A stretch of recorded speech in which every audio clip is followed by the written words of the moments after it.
നമുക്ക് കാണുന്നുണ്ടെന്ന് ഞാൻ വിചാരിക്കുന്നു. കാണുന്നുണ്ട് സർ. ഓക്കെ, നമ്മൾ പറഞ്ഞു കഴിഞ്ഞ കാര്യങ്ങളിലേക്ക് ഒന്ന് തിരിച്ചു വരാം. അതായത് ഇപ്പോൾ ഈ പറഞ്ഞ നമ്മുടെ 3 ഡൊമൈനുകളെ കുറിച്ചാണ് നമ്മൾ പ്രധാനമായിട്ടും പറഞ്ഞത്.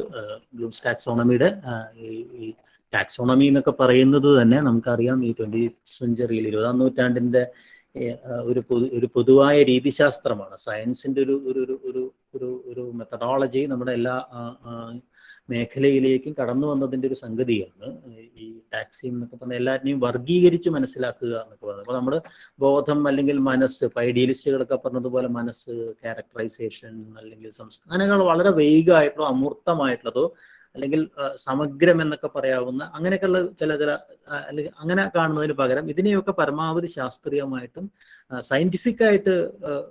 സയന്റിഫിക് വേ ഓഫ് ഇൻവെസ്റ്റിഗേഷൻ എന്ന് പറയുന്നതിൻ്റെ ഒരു സംഗതിയായിട്ടാണ് അല്ലെങ്കിൽ ഒരു ടൂളായിട്ടാണ് ഈ വർഗീകരിച്ച് മനസ്സിലാക്കുക, അതിനെ കൺസ്റ്റിറ്റ്യൂന്റുകളായിട്ട് ഒക്കെ മനസ്സിലാക്കുക എന്നൊക്കെ പറയുന്ന ഒരു കാര്യമുള്ളത്. അപ്പോൾ ഈ ജ്ഞാനം എന്ന് പറയുന്ന സംഗതി പോലും അങ്ങനെ ഒരു ആശയം എന്ന് പറയുന്ന അല്ലെങ്കിൽ ആശയം ഗ്രഹണം എന്നൊക്കെ പറയുന്നതും ഇങ്ങനെ വളരെ ഈ പറയുന്ന എന്താ പറയുക ആശയത്തിന്റെ ഏറ്റവും ചെറിയ കണികകൾ തൊട്ട് ആ കണികകളെ പരസ്പരം സംഘടിപ്പിച്ചുകൊണ്ട് അതിന്റെ പൂർണ്ണമായ ഒരു ആശയത്തെ നമ്മൾ മനസ്സിലാക്കുകയാണ് ചെയ്യുന്നത്. അല്ലെങ്കിൽ ഒരു ആശയത്തെ നമ്മൾ ഉൾക്കൊള്ളുമ്പോൾ അത് അഴിച്ചഴിച്ചെടുത്ത് അതിന്റെ ഏറ്റവും ചെറിയ കൺസ്റ്റിറ്റ്യൂന്റുവിലെത്തി അപഗ്രഥനത്തിന്റെയും ഉദ്ഗ്രഥനത്തിന്റെയും ഒരു ഇടകലറിലൂടെയാണ് നമ്മൾ കാര്യങ്ങൾ മനസ്സിലാക്കുന്നത് എന്നത് ഈ കാലത്ത്, പ്രത്യേകിച്ച് ഘടനാവാദത്തിന്റെ ഒരു കാലത്ത് വളരെ പ്രധാനപ്പെട്ട ഒരു ആശയമാണ്. അപ്പൊ ഈ പറയുന്ന സിദ്ധാന്തങ്ങൾ മുഴുവൻ ഇതിന്റെ ഒരു അടിസ്ഥാനത്തിലാണ്. അല്ല, അപ്പൊ നമ്മുടെ ജസ്റ്റാൾട്ട് സൈക്കോളജിയൊക്കെ പോലെ ചില വെളിപാടുകളിൽ നിന്ന് അല്ലെങ്കിൽ ചില പെട്ടെന്ന് ഉണ്ടാവുന്ന ചില വെളിച്ചങ്ങളിൽ നിന്നും എന്നുള്ള ഈ പറയുന്ന ജ്ഞാനം എന്നൊക്കെ പറയുന്ന ഒരു ആശയമല്ല പൊതുവെ ഇത്തരം ഒരു സംഗതികളിൽ. അപ്പൊ അതുകൊണ്ടാണ് ഈ ഡൊമൈനുകളൊക്കെ വേർതിരിച്ച് കാണുകയും ഈ പറയുന്ന ഒന്നിനെ തന്നെ നമ്മുടെ ഈ കാര്യങ്ങളെ മനസ്സിലാക്കുന്ന ഒരു സംഗതി അല്ലെങ്കിൽ ഈ ജ്ഞാനത്തിന്റെ ഒരു മണ്ഡലത്തെ തന്നെ ഈ അർത്ഥത്തിൽ ഇങ്ങനെ എന്താ പറയാ 3 ഡൊമൈനുകളായിട്ടൊക്കെ മനസ്സിലാക്കുന്ന ഒരു ടാക്സോണമിയുടെ ഒരു പ്രിൻസിപ്പിൾ ഉണ്ടാവും അല്ലെ. അപ്പൊ അതിന്റെ അടിസ്ഥാനത്തിലാണ് ഈ കൊഗ്നിറ്റീവ് ഡൊമൈൻ എന്നൊക്കെ പറയുന്ന വൈജ്ഞാനികമായ ഒരു മണ്ഡലം എന്നും അതല്ല വൈകാരികമായ ഒരു മണ്ഡലം എന്നും അതല്ലാതെ തന്നെ ഈ പറയുന്ന നമ്മുടെ നാഡീപേശീയ ചലനങ്ങളെ മുഴുവൻ നിയന്ത്രിക്കുന്ന ശരീരത്തിന്റെ ഈ അതിന്റെ ഒരു ഓർഗനാഗ്രാം എന്ന് നമ്മൾ പറയില്ലേ, ശരീരത്തിന്റെ ഒരു സംഘാടനം എന്ന് പറയുന്ന, അതായത് ഇപ്പോൾ ഒരു സെൻസേഷൻ ഉണ്ടാവും നമ്മുടെ പഞ്ചേന്ദ്രിയങ്ങളിലൂടെ നമ്മൾ ഈ ലോകത്തെ മനസ്സിലാക്കുന്നുണ്ട്. കാഴ്ചയായിരിക്കാം, കേൾവിയായിരിക്കാം, സ്പർശമായിരിക്കാം, അല്ലെങ്കിൽ ചൂടായിരിക്കാം അല്ലെ. അപ്പൊ അങ്ങനെ ഒരു സാധനത്തോടെ ചൂടുള്ളൊരു വസ്തുവിന്റെ അടുത്തേക്ക് നമ്മൾ വരുമ്പോൾ പെട്ടെന്ന് ആ ചൂട് നമ്മുടെ ത്വക്ക് അത് മനസ്സിലാക്കുകയും സെൻസ് ചെയ്യുകയും അത് റിഫ്ലക്ട് ചെയ്യും. അത് പെട്ടെന്ന് നമ്മുടെ തലച്ചോറിലേക്ക് അതിനെ സംബന്ധിച്ച് അറിവ് നൽകുകയും ഈ സെൻസേഷൻ എന്ന് പറയുന്നത് അതിൽ നിന്ന് ചൂട് അല്ലെങ്കിൽ പൊള്ളുന്നതാണെന്നൊക്കെ പറയുന്ന ഒരു പെർസെപ്ഷനിലേക്ക് എത്തുകയും അതിനനുസരിച്ച് ഈ ചോദനയ്ക്ക് അനുസരിച്ച് ഒരു പ്രതികരണത്തിന്, ഒരു സ്വാഭാവിക പ്രതികരണത്തിന് ശരീരത്തെ അത് സജ്ജമാക്കുകയും ചെയ്യുന്നു അല്ലെ. അപ്പൊ അതുകൊണ്ട് തന്നെ അത് തലച്ചോറിലേക്ക് അതിന്റെ അറിയിക്കുകയും അതിനനുസരിച്ചുള്ള നാഡി അല്ലെങ്കിൽ പേശീയമായ പ്രവർത്തനങ്ങളിലൂടെ അതിനനുസരിച്ചിട്ടുള്ള ഒരു ചലനം എന്ന് പറയുന്നത്, അതിനനുസരിച്ചുള്ള ഒരു പ്രവർത്തനം എന്ന് പറയുന്നത് ആ ശരീരം നടത്തുന്നു എന്ന് പറയുന്ന ഒരു പ്രോസസ് എന്ന് പറയുന്നത്. അപ്പൊ ആ രീതിയിലാണ് ഈ പറയുന്ന അഫക്റ്റീവ് ഡൊമൈൻ ആയാലും കൊഗ്നിറ്റീവ്. ഇപ്പോൾ ഈ എന്താണ് ചൂട് എന്ന് പറയുന്നതും ആ ചൂട് ചൂടിന് അടുത്ത് വരുമ്പോൾ ഉണ്ടാകുന്ന പ്രശ്നങ്ങൾ എന്താണ് എന്നുള്ളതൊക്കെ അതുമായി ബന്ധപ്പെട്ട കുറെ എന്നാൽ എന്താ പറയാ,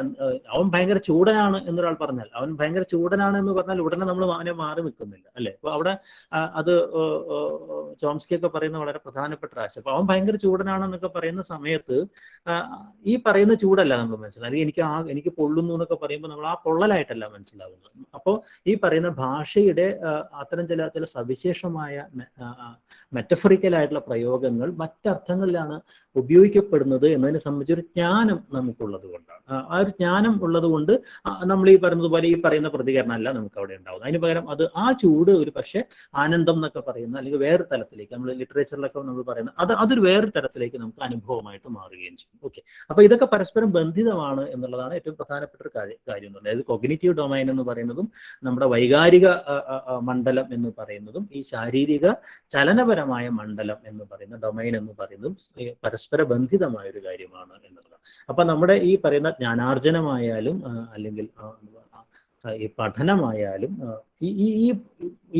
ഇതിന് മൂന്നിനെയും ബന്ധിപ്പിച്ചുകൊണ്ടാണ് ഉള്ളത് എന്നുള്ളതാണ് ബ്ലൂംസ് ടാക്സോണമിയുടെ പ്രധാനപ്പെട്ട കാര്യം. അതിന് അദ്ദേഹം ഊന്നിയത് ഈ പറയുന്ന വൈജ്ഞാനിക മണ്ഡലത്തിലാണ് എന്നും ഇതിന്റെ ആദ്യ ഘട്ടത്തിൽ ഈ പറയുന്ന ഒരു തരം ബിഹേവിയറിസത്തിന്റെയൊക്കെ അല്ലെങ്കിൽ അന്നത്തെ ഒരു ധാരണയ്ക്കകത്തുനിന്നുകൊണ്ട് ഈ എന്താ പറയുക വൈകാരിക തലം എന്ന് പറയുന്നത് അല്ലെങ്കിൽ മറ്റ് ശരീരത്തിന്റെ മറ്റു തരം പ്രവർത്തനങ്ങൾ എന്ന് പറയുന്നത് അതിന്റെ ഫിസിക്കലായ സംഗതികൾ എന്നൊക്കെ പറയുന്നതിനെ ഈ പറയുന്ന ജ്ഞാനാർജനവുമായി അല്ലെങ്കിൽ ശേഷിയുമായി ഈ വൈജ്ഞാനികതയുടെ മണ്ഡലത്തിൽ നിന്ന് മാറ്റി നിർത്തുന്ന രീതിയായിരുന്നു ബ്ലൂമിനുണ്ടായിരുന്നത്. പക്ഷെ ഈ പറയുന്നത് പോലെ 64 ആവുമ്പോഴേക്കും ഈ അഫക്റ്റീവ് ഡൊമൈൻ എന്ന് പറയുന്ന സാധനം ഉണ്ടാവുകയും സിംപ്സണെ പോലുള്ള ആളുകൾ, സിംപ്സൺ, ഹാരോ അങ്ങനെയൊക്കെയുള്ള ആളുകളൊക്കെയാണ് ഈ പറയുന്ന സൈക്കോമോട്ടോർ ഡൊമൈൻ എന്ന് പറയുന്ന ഒരു ഡൊമൈനെ കുറിച്ച് പിന്നീട് കൂട്ടിച്ചേർക്കുകയും ചെയ്യുന്നു. അപ്പൊ അങ്ങനെ പലരും ചേർന്നിട്ടാണ് സത്യത്തിൽ ഈ പറയുന്ന ബ്ലൂംസ് ടാക്സോണമി എന്ന് അതിനെ വിളിക്കുന്നുണ്ടെങ്കിൽ കൂടിയും പല ഇൻപുട്ടുകൾ ചേർന്നുകൊണ്ടാണ് ഈ പറയുന്ന ഉദ്ദേശ്യാധിഷ്ഠിത ബോധനത്തിന്റെ അടിസ്ഥാനമായിട്ടുള്ള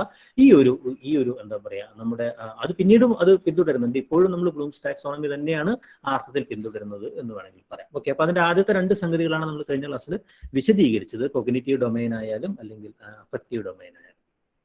ഓക്കെ, അപ്പൊ ഞാനത് വീണ്ടും ആവർത്തിക്കുന്നില്ല, നമുക്ക് പറഞ്ഞ കാര്യങ്ങളൊക്കെ തന്നെയാണിത്. ഈ പറയുന്ന knowledge, comprehension, application, analysis, synthesis, evaluation എന്നൊക്കെ പറയുന്ന ഈ ഒരു ഏറ്റവും സിമ്പിൾ ആയതിൽ നിന്ന് ഏറ്റവും ലളിതമായ ഒന്നിൽ നിന്ന് സങ്കീർണമായതിലേക്ക് എന്ന് പറയുന്ന ഒരു വലിയ എന്താ പറയാ അങ്ങനെയുള്ള ഒരു വളർച്ചയായിട്ടാണ് അദ്ദേഹം ഈ പറയുന്ന സംഗതിയെ കാണുന്നത് എന്ന് പറയുന്നത്. ഓക്കെ, അപ്പൊ അതിന് വ്യത്യസ്തമായ ഡൊമൈനുകൾ ഉണ്ടാവുന്നു അല്ലെ. അപ്പൊ അതുകൊണ്ട് തന്നെ ഏറ്റവും ചെറിയ ഒരു വൃത്തിയിൽ നിന്ന് അല്ലെങ്കിൽ ഏറ്റവും ചെറിയ ഒരു തലത്തിൽ നിന്നുകൊണ്ട് ഉയർന്ന തലത്തിലേക്ക് എത്തിക്കുന്ന തരത്തിൽ നമ്മൾ അതിനെ ഓർഗനൈസ് ചെയ്യണമെന്ന് പറയുകയും അത് തന്നെ നമ്മുടെ മൂല്യനിർണ്ണയം അടക്കമുള്ള കാര്യങ്ങളിൽ, ഗ്രേഡിംഗ് അടക്കമുള്ള കാര്യങ്ങൾ ഇതിന്റെ അടിസ്ഥാനത്തിൽ ആയിരിക്കണം നമ്മൾ കാര്യങ്ങൾ സെറ്റ് ചെയ്യേണ്ടതൊക്കെ തുടങ്ങിയ ആശയങ്ങൾ ഉണ്ടാവുകയും ചെയ്യും. ഇതിലേക്ക് നമുക്ക് പിന്നീട് വരാം, വിശദമായിട്ട് പിന്നീട് വരാം. ഞാൻ ജസ്റ്റ് അതിന്റെ കാര്യങ്ങൾ മാത്രമാണ് പറഞ്ഞത്. അപ്പൊ അതുമായി ബന്ധപ്പെട്ട് എന്താണ് ഇതൊക്കെ നമ്മൾ നേരത്തെ വിശദീകരിച്ചത്, എന്താണ് നോളജ്, എന്താണ് ഈ പറയുന്ന ധാരണ എന്ന് പറയുന്നത്, എന്താണ് പ്രയോഗം, ഗ്രഹണം എന്ന് പറയുന്നത്, പ്രയോഗം എന്ന് പറയുന്നത്,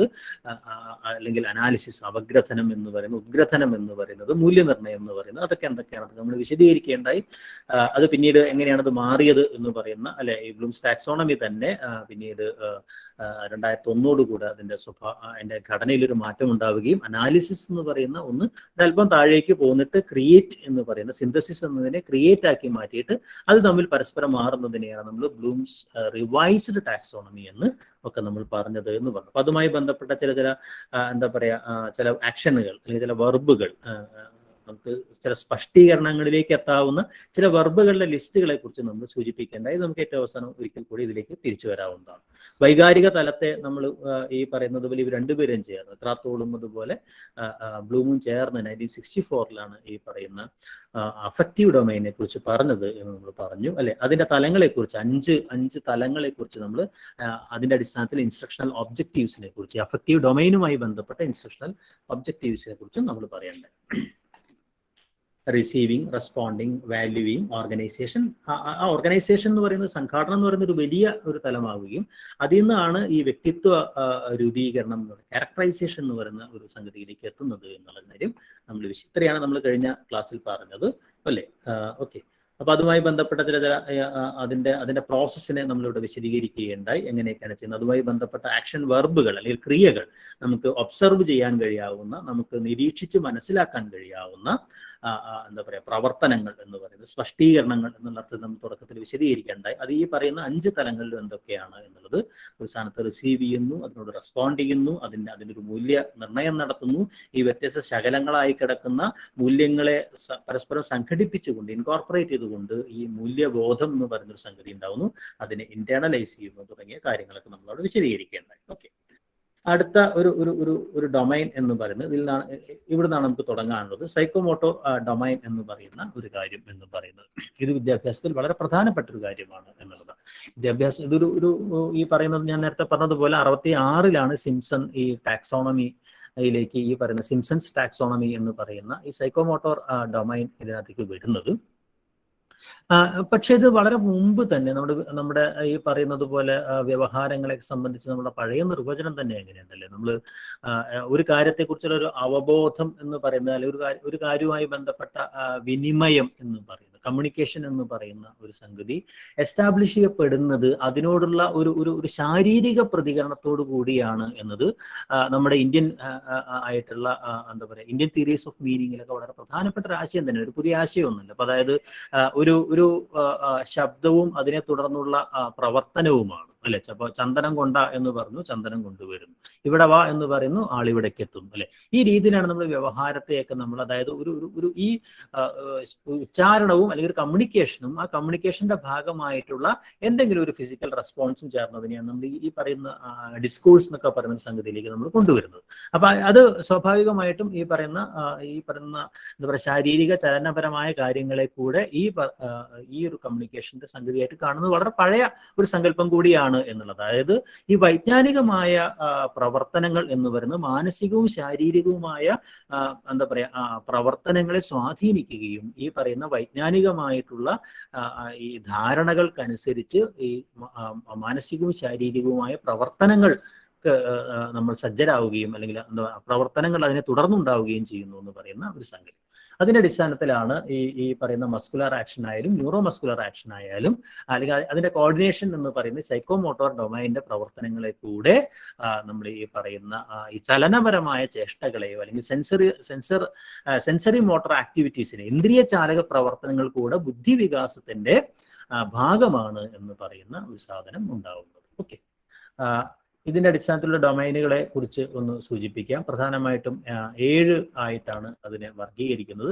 അത്ര എന്താ പറയാ പ്രധാനപ്പെട്ട ഒരു വർഗീകരണം എന്നൊന്നും നമുക്ക് പറയാൻ കഴിയില്ല. ഓക്കെ, ഒന്ന് പെർസെപ്ഷൻ എന്ന് പറയുന്നത്, അതിൽ ഒരു സെൻസേഷൻ ഉണ്ടാവും. ഞാൻ നേരത്തെ പറഞ്ഞു, ഓരോരോ നമ്മുടെ ഇന്ദ്രിയങ്ങളിലൂടെ നമുക്ക് ചില അനുഭവങ്ങളായിട്ട് ഇന്ദ്രിയങ്ങൾ നമ്മൾ ത്വക്കായാലും ഈ ശ്വസനമായാലും അല്ലെങ്കിൽ ഈ ഓരോന്നിലൂടെയും നമ്മൾ ഒന്നിനെ തിരിച്ചറിയുന്നു. അത് ചില വസ്തുതകളാവാം അല്ലെങ്കിൽ ചില പ്രത്യേക ഗുണങ്ങൾ ആവാം അല്ലെ. അപ്പൊ അങ്ങനെ ഈ പഞ്ചേന്ദ്രിയങ്ങളിലൂടെ നമുക്ക് ഉണ്ടാകുന്ന ഒരു പെർസെപ്ഷൻ എന്ന് പറയുന്നത്, സെൻസേഷനിൽ നിന്നാണ് പെർസെപ്ഷൻ. ഇത് ഇന്നതാണ് എന്ന് പറയുന്ന ഒരു അവബോധത്തെയാണ് നമ്മൾ പെർസെപ്ഷൻ എന്ന് പറയുന്നത് അല്ലെ. അപ്പൊ ഈ കുറേ എന്താ പറയാ കുറേ കാര്യങ്ങൾ ഉണ്ടാവുക എന്ന് മാത്രമല്ല, ആ കാര്യങ്ങളിൽ നിന്ന് ഒരു അവബോധ നിർമ്മിതിയിലേക്ക് എത്തുമ്പോഴാണ് അതൊരു ജ്ഞാനത്തിന്റെ ഒരു ആദ്യത്തെ പടിയായിട്ട് മാറും. അപ്പോൾ അത് അല്ല കുറെ സെൻസ് ചെയ്യുന്നു എന്നുള്ളത് ഒരിക്കലും ഈ പറയുന്ന എന്താ പറയാ നമ്മുടെ ബുദ്ധിവികാസവുമായി ബന്ധപ്പെട്ട കാര്യമല്ല. അതുകൊണ്ട് പെർസെപ്ഷനാണ് അതിന്റെ ആദ്യത്തെ സ്റ്റെപ്പ് എന്ന് പറയുന്നത്. അപ്പൊ ഒരു കാര്യം ഉണ്ടാവും, ഇത് താൻ അറിയേണ്ടതാണ്, ഇത് ഇന്നതാണ് എന്നുള്ളൊരു തിരിച്ചറിവ്. അത് ഇന്നതാണ് എന്നുള്ളൊരു തിരിച്ചറിവ്, അത് ഇന്നതിന് വേണ്ടിയാണെന്നുള്ള തിരിച്ചറിവ് ഉണ്ടാകുമ്പോൾ സ്വാഭാവികമായിട്ടും ചില സെൻസറി സ്റ്റിമുലേഷൻസ് എന്ന് പറയുന്ന സാധനങ്ങൾ ഉണ്ടാവും. ചില സെൻസറി സ്റ്റിമുലേഷൻ, കാരണം അതിനോടുള്ള ഒരു താല്പര്യം എന്ന് പറയുന്നത്, ചില ഉദ്ദീപനം എന്ന് പറയുന്നത്, അല്ലെ ചില ഉത്സാഹം എന്ന് പറയുന്നത്, അറിവ് ഉണ്ടാകുന്നു എന്നൊക്കെ പറഞ്ഞ സംഗതികൾ, അല്ലെ ചില പ്ലഷർ ചിലപ്പോൾ ഉണ്ടാവും അല്ലെ, അല്ലെങ്കിൽ ചില ക്യൂ സെലക്ഷൻസ് എന്നൊക്കെ പറഞ്ഞ സാധനങ്ങൾ, അല്ലെങ്കിൽ അതിന്റെ അർത്ഥം അങ്ങ് മനസ്സിലാക്കിയെടുക്കുക എന്നൊക്കെ പറഞ്ഞ ഇങ്ങനെയുള്ള കുറെ കാര്യങ്ങളൊക്കെ ഉണ്ടാവുന്നു എന്നുള്ളത് അല്ലെ. അപ്പൊ അതുകൊണ്ട് തന്നെ നമുക്ക് ചില വൈകല്യങ്ങൾ തിരിച്ചറിയുക, അങ്ങനെയുള്ള കുറെ കാര്യങ്ങളൊക്കെ അതിന്റെ ഭാഗമായിട്ട് ഉണ്ടാവുന്നു. പലപ്പോഴും അതിനെ നമ്മൾ വേറെ തരത്തിൽ ആവിഷ്കരിക്കുക, വേറെ തരത്തിൽ നമ്മൾ ചില മെന്റൽ ഇമേജസ് ഒക്കെ ആയിട്ട് മാറ്റിയെടുക്കുക അല്ലെ. ഒരു അറിവിനെ നമ്മൾ ചില മെന്റൽ ഇമേജസ് ആയിട്ടോ അല്ലെങ്കിൽ അതിന്റെ ആപ്ലിക്കേഷൻ ആയിട്ട് വേറെ എന്തൊക്കെ ആയിട്ട് മാറ്റിയെടുക്കുക, ഇതെല്ലാം ഈ പെർസെപ്ഷന്റെ ഭാഗമാണ്. അതിനെ നമ്മൾ വേറെ തരത്തിലായിട്ട് മനസ്സിലാക്കുന്നു എന്ന് പറയും. ഓക്കെ, അപ്പൊ അതുകൊണ്ട് തന്നെ നമ്മളൊരു ചിത്രം കണ്ടു കഴിഞ്ഞിട്ടുണ്ടെങ്കിൽ ഒരു കാര്യം പറഞ്ഞ ശേഷം ഒരു ചിത്രം അതുമായി ബന്ധപ്പെട്ട ഒരു ഇലസ്ട്രേഷനോ അതുമായി ബന്ധപ്പെട്ട എന്തെങ്കിലും ഉദാഹരണമായിട്ട് നമ്മളൊരു സവിശേഷമായ ഒരു ഫ്രെയിമിനെ കുറിച്ചാണ് പറയുന്നത് വിചാരിക്കും. ഒരു ഫ്രെയിമിനെ കുറിച്ച് പറഞ്ഞ് നമ്മൾ ചില വിഷ്വൽസ് കാണിക്കുമ്പോൾ ചില പ്രത്യേക ഫ്രെയിമുകൾ ആ കുട്ടി അതിന്ന് അല്ലെങ്കിൽ ഒരാൾ അതിന്ന് ഐഡന്റിഫൈ ചെയ്തെടുത്ത് ഇത് ഇന്ന ഫ്രെയിമാണെന്നൊക്കെ പറയുന്നത്, അല്ലെങ്കിൽ ഇന്നൊരു ഫ്രെയിമിനെ എന്താ പറയാ പെട്ടെന്ന് സെൻസ് ചെയ്ത് അതിന്റെ പെർസെപ്ഷനിലേക്ക് എത്തുക എന്ന് പറയുന്നത് ഒക്കെ ഇതിന്റെ ഭാഗമായിട്ട് നമുക്ക് വിശദീകരിക്കാൻ കഴിയാവുന്ന കാര്യങ്ങളാണ്. ഓക്കെ, അതിൽ നിന്നാണ് ഈ സെറ്റ് എന്ന് പറയുന്ന ഒരു എന്താ പറയാ സ്ഥിതി എന്നൊക്കെ പറയാവുന്ന ഒരു അവസ്ഥയുണ്ടാവുന്നത്. അതായത് സന്നദ്ധതയുടെ ഒരു അവസ്ഥയാണ് അല്ലെ. ഇപ്പൊ ഈ പറയുന്ന ഈ പെർസെപ്ഷനിൽ നിന്ന് ഈ പറയുന്ന സാഹചര്യത്തോട് അനുകൂലമായി പ്രതികരിക്കാനുള്ള ഒരു മാനസിക സന്നദ്ധത ഉണ്ടാവുക എന്ന് പറയുന്ന ഒരു സംഗതിയാണ് അല്ലെ. മാനസിക സന്നദ്ധത ഉണ്ടാവുക.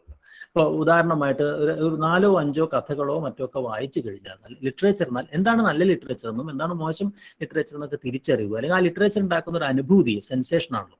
ഈ അനുഭൂതിയിൽ നിന്ന് ഈ പറയുന്ന ഈ അവബോധം ഉണ്ടാകുമ്പോൾ ഇത്തരം അനുഭൂതികൾ തേടിപ്പോകാനുള്ള ഒരു താല്പര്യം, അല്ലെങ്കിൽ അതിന് സമാനമായ ഒരു അനുഭൂതിയെ പുനഃസൃഷ്ടിക്കാനുള്ള താല്പര്യം, വേറൊരാൾക്ക് ഒരു കാര്യം പറഞ്ഞു കൊടുക്കുക, നറേറ്റ് ചെയ്യുക, ഇങ്ങനെയൊക്കെ ചില താല്പര്യങ്ങൾ എന്ന് പറയുന്നത് അതിൻ്റെ ഒരു മെന്റൽ സെറ്റിനെയാണ് നമ്മൾ, മാനസിക സ്ഥിതിയെയാണ്, അതൊരു ഇനി ചെയ്യാൻ പോകുന്ന ചലനപരമായിട്ടുള്ള ഒരു പ്രവർത്തനത്തിന് വേണ്ടിയുള്ള മാനസിക സന്നദ്ധതയാണ് ഇതിന്റെ രണ്ടാമത്തെ ഘട്ടം എന്ന് പറയുന്നത്. അല്ലെ? ഉദാഹരണമായിട്ട് ട്രാൻസ്ലേഷൻ എന്ന് പറഞ്ഞൊരു സംഗതി നോക്കും. നിങ്ങളൊരു കഥ വായിക്കുന്നു, ഒരു കവിത വായിക്കുന്നു. ഈ കവിത വായിക്കുമ്പോൾ നിങ്ങൾക്ക് ഉണ്ടാവുന്ന ചില പ്ലഷറുകൾ ഉണ്ടാവുന്നത്, ചില അനുഭൂതികളുണ്ട്.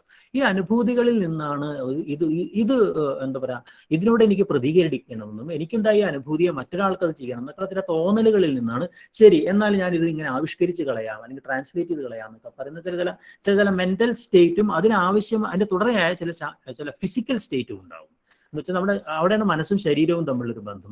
മനസ്സിന് തോന്നൽ ഉണ്ടാകുമ്പോൾ മാത്രമല്ല, ആ മനസ്സ് ശരീരത്തോട് ശരി നമ്മൾ ഇത് തയ്യാറാവുക, ഈ ട്രാൻസ്ലേഷൻ തയ്യാറാവുക എന്നൊക്കെ പറയുന്ന ഒരു ഘട്ടം എന്ന് പറയും. ഓക്കെ, അതിനാണ് നമ്മൾ സെറ്റ് എന്ന് പറയുന്ന ഒരു സംഗതി ഉള്ളത് എന്ന് പറയും അല്ലെ? അപ്പൊ നമ്മൾ വളരെ യാന്ത്രികമായിട്ട് ക്ലാസ്സുകളിലൊക്കെ കുട്ടികളെ ഇടയ്ക്ക് തന്നെ എഴുന്നേൽപ്പിച്ച് നിർത്തുക, എന്തെങ്കിലുമൊക്കെ ചോദിക്കുക, പറയുക, അങ്ങനെ ഇരുത്തുക എന്നൊക്കെ പറയുന്ന ചില കലാപരിപാടികളൊക്കെ പണ്ട് ഈ B.Ed കാലത്തൊക്കെ നമ്മൾ പഠിച്ചിട്ടുണ്ട്. ഇങ്ങനെ ക്ലാസ് ഉറങ്ങുമ്പോൾ വേഗം എഴുന്നേൽക്കുക, സ്റ്റാൻഡ് സ്റ്റിക്ക് എന്നൊക്കെ പറഞ്ഞ കുറേ അഭ്യാസങ്ങളൊക്കെ ചെയ്യുക. അപ്പൊ അങ്ങനെയുള്ള ചില കാര്യങ്ങളൊക്കെ ഈ രീതിയിലാണ് നമ്മുടെ ഇവിടെയൊക്കെ ഇംപ്ലിമെന്റ് ചെയ്തത്. അതായത് ഇതാണ് പ്രധാനമായിട്ടും അതിന്റെ ഒരു ഉദാഹരണത്തിന് കവിത, കുട്ടികളോട് നമ്മൾ കവിത ചൊല്ലാൻ ആവശ്യപ്പെടും. ഓക്കെ, അപ്പൊ നമ്മളൊരു കവിത ചൊല്ലുന്നു. ഇപ്പോൾ അധ്യാപകനൊരു കവിത ചൊല്ലുമ്പോൾ അവിടെ ഇത് മറ്റു രീതിയിൽ എങ്ങനെ ചൊല്ലാമെന്ന് കുട്ടികളോട് ചോദിക്കുമ്പോൾ ഏതെങ്കിലുമൊക്കെ കുട്ടിയെ കൊണ്ട് അത് ചൊല്ലിക്കുന്നു. അപ്പൊ കുട്ടികൾക്ക് കവിത ചൊല്ലാനുള്ള എനിക്കിതിങ്ങനെ ചൊല്ലണം എന്ന് പറയുന്ന ഒരു തോന്നൽ ഉണ്ടാവുക. അതാണ് ഈ പെർസെപ്ഷനിൽ നിന്ന് ശരി ഞാനിങ്ങനെ കവിത ചൊല്ലാൻ ആ കുട്ടി തയ്യാറാവുകയും ആ കുട്ടി ആ കവിത ക്ലാസ്സിലേക്ക് പ്രസന്റ് ചെയ്യും. ഇൻഹിബിഷൻസ് ഒക്കെ മാറ്റി ആ കുട്ടി കവിത ഇത് പ്രസന്റ് ചെയ്യുകയും ചെയ്യുന്ന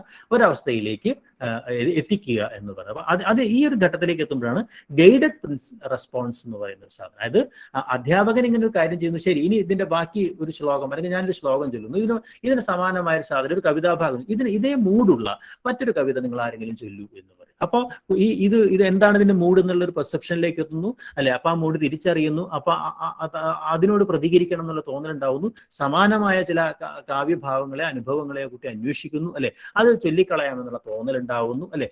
അപ്പൊ ഇയാളുടെ നിർദ്ദേശപ്രകാരം അല്ലെങ്കിൽ അധ്യാപകന്റെ നിർദ്ദേശപ്രകാരം ഈ പറയുന്ന ഒരുതരം ഇമിറ്റേഷൻ എന്ന് വേണമെങ്കിൽ പറയാം, ഒരുതരം ഫിസിക്കൽ ഇമിറ്റേഷൻ ആവും അതാണ് ഗൈഡഡ് റെസ്പോൺസ്. ഈ ഗൈഡഡ് റെസ്പോൺസ് ആണ് ആദ്യമായിട്ട് ഒരാളിൽ നിന്നുണ്ടാവുന്നത്.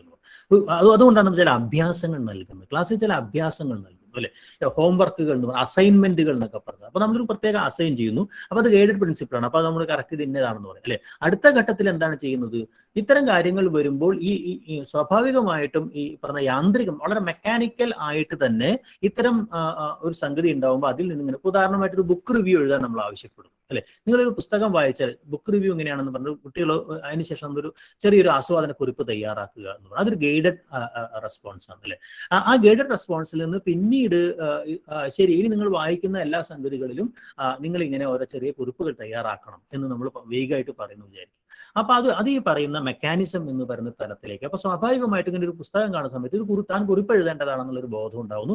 ഇത് വളരെ വളരെ യാന്ത്രികം എന്നുള്ളത് കുറെയൊക്കെ ഓട്ടോമാറ്റിക് ആയിട്ട് അതിനോട് ഇങ്ങനത്തെ ഒരു സാധനം വരുമ്പോൾ ഇങ്ങനെയാണ് താൻ പ്രതികരിക്കേണ്ടത്, അല്ലെങ്കിൽ ഇതിനെ ഇങ്ങനെയാണ് കാണുന്നത്, ഇതിനെ ഇങ്ങനെയാണ് മനസ്സിലാക്കേണ്ടത്. ഇനി ചിലപ്പോൾ ബുള്ളറ്റ് ഫോമുകൾ എഴുതണം നമ്മൾ പറയും. നിങ്ങൾ നോട്ട് എഴുതുമ്പോൾ ചില ബുള്ളറ്റ് ഫോമുകൾ, അപ്പൊ പിന്നീട് നമ്മൾ എന്ത് കാണുമ്പോഴും ആ ബുള്ളറ്റ് ഫോമിൽ അത് എഴുതാനുള്ള ഒരു സംഗതി വളരെ വളരെ മെക്കാനിക്കലായിട്ട് അധ്യാപകന്റെ നിർദ്ദേശമില്ലാതെ തന്നെ അത് ചെയ്യുന്ന രീതിയിലേക്ക് കുട്ടിയെത്തുന്ന ഒരു ഘട്ടമാണ് ഈ മെക്കാനിസം എന്ന് പറയുന്ന ഒരു ഘട്ടം അല്ലെ? അടുത്തത് ഈ പറയുന്ന എന്താ പറയാ കോംപ്ലക്സ് ഓവർ റെസ്പോൺസ് എന്ന് പറയുന്ന അഞ്ചാമത്തെ ഘട്ടം. അതായത് ഈ സിമ്പിൾ ആയിട്ടുള്ള, അതായത് നമ്മളൊരു കാര്യം പറഞ്ഞു അത് അതേപോലെ ചെയ്യുന്നു അല്ലെ? അപ്പൊ നമ്മൾ അതിനുശേഷം നമ്മൾ പറഞ്ഞില്ലെങ്കിലും അത് ചെയ്യുന്ന ഒരു അവസ്ഥയിലേക്ക് എത്തുന്നു. അതിൽ നിന്ന് മാറിയിട്ട് എന്ത് ചെയ്യുന്നു? അതിൽ നിന്ന് മാറിയിട്ട് അതൊരു സ്കില്ലായിട്ട് വികസിക്കുന്നു എന്ന് പറയുന്നത്. അപ്പൊ അതിന്റെ സമാനം അല്ലാത്തൊരു സിറ്റുവേഷനിൽ പോലും ആ കുട്ടി അത് ഐഡന്റിഫൈ ചെയ്തിട്ട് സ്വയം അത് ചെയ്യാനുള്ള ഒരു സംഗതി എന്ന് പറയുന്നതാണ് കോംപ്ലക്സ് ഓവർ റെസ്പോൺസ് എന്ന് പറയുന്ന ഒരു സംഗതി അല്ലെ? അപ്പൊ അത് ഈ പറയുന്നത് പോലെ ഒരു വാക്യം മനസ്സിലാക്കുമ്പോൾ ഇതെന്താണ് ഇങ്ങനെ സംഭവിക്കുന്നത്, അല്ലെങ്കിൽ ഇതിന്റെ ഘടന എന്താണ്, അല്ലെങ്കിൽ ഒരു കവിതയുടെ ഒരു ശകലം ഒരു ശ്ലോകം കാണുമ്പോൾ ഇതിന്റെ വൃത്തം എന്താണെന്ന് നോക്കിയാലോ എന്നൊക്കെ പറയുമ്പോൾ സത്യത്തിൽ ആ കുട്ടിയുടെ മുന്നിൽ ഒരു പ്രോബ്ലം ഇല്ല. ഒരു പ്രോബ്ലം സ്വയം ക്രിയേറ്റ് ചെയ്തിട്ട് സോൾവ് ചെയ്യുക എന്ന് പറയുന്ന ഒരു തരത്തിലേക്ക്, അതാണ് കംപ്ലീറ്റ് ഓവർ റെസ്പോൺസ് എന്ന് പറയുന്നത്. ഏത് വാക്യം കാണുമ്പോഴും അതിന്റെ വ്യാകരണം ഒന്ന് അഴിച്ചു നോക്കുക എന്ന് പറയുന്ന ഒരു സംഗതിയിലേക്ക് കുട്ടി എത്തുന്ന രീതിയിലേക്ക് ആകുമ്പോൾ ഇതൊരു ജ്ഞാനത്തെ ഏത് സന്ദർഭത്തിലേക്കും ആ കുട്ടിക്ക് അപ്ലൈ ചെയ്യാവുന്ന, അപ്പോഴേക്കും അധ്യാപകന്റെ ഗൈഡഡായ സംഗതി മാറി അതിനനുസരിച്ച് ഈ സാധനങ്ങൾ ഐഡന്റിഫൈ ചെയ്യാനുള്ള ഒരു പരിശീലനത്തിന്റെ സ്വഭാവത്തിലേക്ക് എത്തി. അതല്ലാതെ തന്നെ ഏത് സംഗതിയിലേക്കും അങ്ങനെ എന്താ പറയാ ഈ ഒരു തൻ്റെതായ രീതിയിൽ തരം കാര്യങ്ങൾ ചെയ്യുക എന്ന് പറയുന്നത് വളരെ നിയന്ത്രണത്തോടുകൂടെ ഇതിനോട് പ്രവർത്തിക്കുക എന്ന് പറയുന്ന ഒരു സംഗതി, അതിനുള്ള ഒരു ശീലം അല്ലെങ്കിൽ ശേഷി ഉണ്ടാക്കിയെടുക്കുക എന്ന് പറയുന്നതാണ് ഈ പറയുന്ന കംപ്ലീറ്റ് ഓവർ റെസ്പോൺസ് എന്ന് പറയുന്ന ഒരു സംഗതി എന്ന് പറയുന്നത്. അതിൽ നിന്ന് മാറിയിട്ട് അടുത്തൊരു ഘട്ടത്തിലെങ്കിലും അഡാപ്റ്റേഷൻ എന്ന് പറയുന്ന ഒരു സംഗതിയിലേക്ക് എത്തും അല്ലെ. ഈ അഡാപ്റ്റേഷൻ എന്ന് പറയുന്നത് ഈ പറയുന്ന എന്താ പറയാ സാഹചര്യങ്ങളെ ഏറ്റവും രീതിയിൽ ഞാൻ നേരത്തെ പറഞ്ഞതുപോലെ ഓരോ സന്ദർഭത്തിനും അനുസരിച്ച് ഒരു സവിശേഷമായ ഒരു പ്രശ്നം വരുന്ന സമയത്ത് ആ പ്രശ്നത്തെ കാണാനും അല്ലെ ആ പ്രശ്നത്തെ അപഗ്രഥിക്കാനൊക്കെയുള്ള ഒരു ഇതിനെയാണ് നമ്മൾ അഡാപ്റ്റേഷൻ എന്ന് പറയുന്നത്. അത് അടുത്ത ഘട്ടമാകുമ്പോഴേക്കും അത് ഓർഗനൈസേഷൻ എന്ന് പറയുന്ന ഒരു ലെവലിലേക്ക് എത്തുന്നു. ഇങ്ങനെ 7 ആയിട്ട് അദ്ദേഹം അതിനെ വിശദീകരിക്കുന്നുണ്ട്. പ്രധാനപ്പെട്ട ഒരു കാര്യമൊന്നുമല്ല. ആ 7ന്റെയും ചില സാഹചര്യങ്ങൾ ഈ ഒരു സ്ലൈഡിനകത്ത് കൊടുത്തിട്ടുണ്ട്. Perception, set, guided response, mechanism, complete over response, adaptation and organisation അല്ലെ. ഇപ്പൊ sense cues that guide motor activity എന്ന് പറയുന്നത്. അപ്പൊ ഡിറ്റക്ട് ചെയ്യുന്നു, ഹിയർ, ലിസൺ അല്ലെ, അതിന്റെ വെർബുകൾ നോക്കി ഒബ്സർവ് നിരീക്ഷിക്കുന്നു, പ്രിസീവ് ചെയ്യുന്നു, റെക്കഗ്നൈസ് ചെയ്യുന്നു അല്ലെ, തിരിച്ചറിയുന്നു, കാണുന്നു, സെൻസ് ചെയ്യുന്നു, സ്മെല് ചെയ്യുന്നു, ടേസ്റ്റ് ചെയ്യുന്നു അല്ലെ, അങ്ങനെയുള്ള കുറേ കാര്യങ്ങൾ. അതിനുശേഷമാണ് ഈ മെന്റൽ പ്രിപ്പറേഷൻ എന്ന് പറയുന്നത് അല്ലെ, അച്ചീവ്, അസ്യൂം, എസ്റ്റാബ്ലിഷ് അല്ലെ, അല്ലെങ്കിൽ പ്ലേസ് എന്ന് പറയുന്ന ഒരു ആക്ഷൻ വെർബ് അല്ലെ, അല്ലെങ്കിൽ സിറ്റ്, സ്റ്റാൻഡ്, സ്റ്റേഷൻ എന്നൊക്കെ പറയുന്ന ചില സംഗതികൾ അല്ലെ. ഒരു കാര്യത്തെ ശ്രദ്ധിക്കുക, ഇതിനെ അവലോകനം ചെയ്യുക, അല്ലെങ്കിൽ ഇത് ശ്രദ്ധാപൂർവം വായിക്കുക എന്നൊക്കെ പറയുന്ന ചില കാര്യങ്ങൾ നമ്മൾ കൊടുക്കാറുണ്ട്. അപ്പൊ ഗൈഡഡ് റെസ്പോൺസ് എന്ന് പറയുന്നത് അല്ലെ, ഇമിറ്റേറ്റ്സ് ആൻഡ് പ്രാക്ടീസ് സ്കിൽസ് അല്ലെ. അങ്ങനെ നിരന്തരമായി പ്രാക്ടീസ് ചെയ്യുമ്പോഴാണ് ആ സ്കില്ല് ഡെവലപ്പ് ചെയ്യുന്നത് അല്ലെ. Copy, duplicate, imitate, manipulate, operate, practice അല്ലെ, റിപ്പീറ്റ്, ട്രൈ അല്ലെ. ഇതൊന്ന് ശ്രമിക്കാൻ പറയും അല്ലെ. ഒരു സാധനം നമ്മൾ ആദ്യം കാണിച്ചു കൊടുക്കും, ഇത് നിങ്ങൾ ഒരു 6 തവണ ചെയ്യുക, 10 തവണ ചെയ്യുക എന്നൊക്കെ പറയുന്ന ഒരു സംഗതി. ഇതാണ് ഗൈഡഡ് റെസ്പോൺസ് എന്ന് പറയുന്നത്.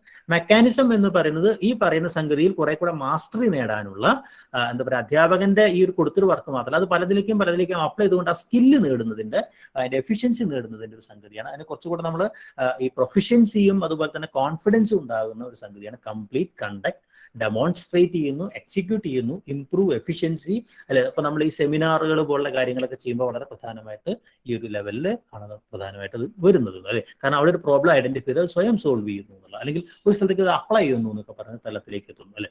കംപ്ലീറ്റ് ഓവർ റെസ്പോൺസ് എന്ന് പറയുന്നത് പെർഫോംസ് ഓട്ടോമാറ്റിക്കലി എന്ന് പറയുന്നത്. ഈ പറയുന്ന സാഹചര്യത്തിലല്ലാതെയും ക്ലാസ് റൂം അന്തരീക്ഷത്തിലല്ലാതെയും ഏത് സ്ഥലത്തും ഈ സാധനം കാണുമ്പോൾ ഇതെന്താണെന്ന് നോക്കിക്കളയാം എന്ന് പറയുന്ന സാധനം. ആക്ട് എന്ന് പറയുന്നത് അല്ലെ, advance, control, direct, excel, guide, maintain, manage, അങ്ങനെയൊക്കെ പറയുന്ന, ഓർഗനൈസ് എന്നൊക്കെ പറയുന്ന ചില ആക്ഷൻ വെർബുകൾ. അഡാപ്റ്റേഷൻ ഞാൻ നേരത്തെ പറഞ്ഞു, ചില സ്കിൽസുകൾ നമ്മൾ ഒരു പ്രോബ്ലം സിറ്റുവേഷനിൽ നിന്ന് അല്ലെ എന്താ പറയാ, ചില സ്കിൽസുകൾ നമ്മൾ അതിന്റെ സാഹചര്യങ്ങൾക്കനുസരിച്ച് താൻ നേരത്തെ നേടിയിട്ടുള്ള ഒരു അറിവിനെ അഴിച്ചെടുത്തുകൊണ്ട് ഈ സാഹചര്യങ്ങൾക്ക് അനുകൂലമായിട്ട് അതിനെ മാറ്റി ഉപയോഗിക്കാനുള്ള ഒരു സംഗതി. അതാണ് അഡാപ്റ്റേഷൻ എന്ന് പറയുന്ന ഒരു സംഗതി. റീ ഓർഗനൈസ് ചെയ്യുക, അൾട്ടർ ചെയ്യുക, റിവൈസ് ചെയ്യുക, ചേഞ്ച് ചെയ്യുക അല്ലെ. അപ്പൊ താൻ മനസ്സിലാക്കിയ ഒരു തിയറിയെ ഒരു പുതിയ സാഹചര്യത്തിൽ വേറെ തരത്തിൽ പ്രയോഗിക്കുന്നതിനും ഈ അഡാപ്റ്റേഷൻ എന്ന് പറയുന്ന ഒരു സംഗതി ഉണ്ട്. അപ്പൊ ഉദാഹരണമായിട്ട് നിങ്ങൾ ഈ അടുത്ത കാലത്ത് ഒരു സിനിമയിൽ ഇന്ദ്രൻസ് ഉണ്ടല്ലോ, ഇന്ദ്രൻസിനോട് ഒരാളൊരു സൈക്കോളജിസ്റ്റ് ഒരു സംഗതി പറയുന്നു, ഒരു കേസ് സ്റ്റഡി പോലത്തെ കാര്യം പറഞ്ഞു. ചില അതേ സാധനം അയാൾ ഡൈനിങ് ടേബിളിൽ വെച്ചിട്ട് തന്റെ മക്കളോട് പറയാൻ ശ്രമിക്കുമ്പോൾ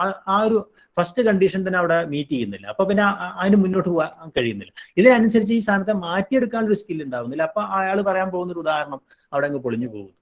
അതാണ് ഈ അഡാപ്റ്റേഷന്റെ ഏറ്റവും പ്രധാനപ്പെട്ട സംഗതി. പിന്നെ ഈ പറഞ്ഞ പോലെ പുതിയ സിറ്റുവേഷനിൽ നിന്ന് പുതിയ പാറ്റേണുകളെ ഉണ്ടാക്കിയെടുക്കുന്ന തലത്തിലേക്ക് നമ്മൾ പറഞ്ഞ ക്രിയേറ്റ് എന്ന് പറയുന്നത്, നമ്മൾ നേരത്തെ നമ്മൾ കൊഗ്നിറ്റീവ് ഡൊമൈനിൽ പറഞ്ഞ അതേ സാധനം തന്നെ സൈക്കോമോട്ടോർ ഡൊമൈനിൽ ഓർഗനൈസേഷൻ എന്ന് പറയുന്ന ഒരു തലത്തിലേക്ക് എത്തുന്നു. അപ്പൊ ഇതൊക്കെ ചെറിയ വ്യത്യാസങ്ങളെ സത്യത്തിലുള്ളൂ. അതിന്റെ ലെവലുകൾ തമ്മിലുള്ള വ്യത്യാസമാണ്. ഇവിടെ നമ്മൾ എഴുതിയത് പെർസെപ്ഷൻ എന്ന് പറയുന്നത് ലോവർ ഡൊമൈനും ഓർഗനൈസേഷൻ എന്ന് പറയുന്നത് ടോപ്പ് ഡൊമൈനുമാണെന്ന് ഓർത്താൽ മതി. ഓക്കെ,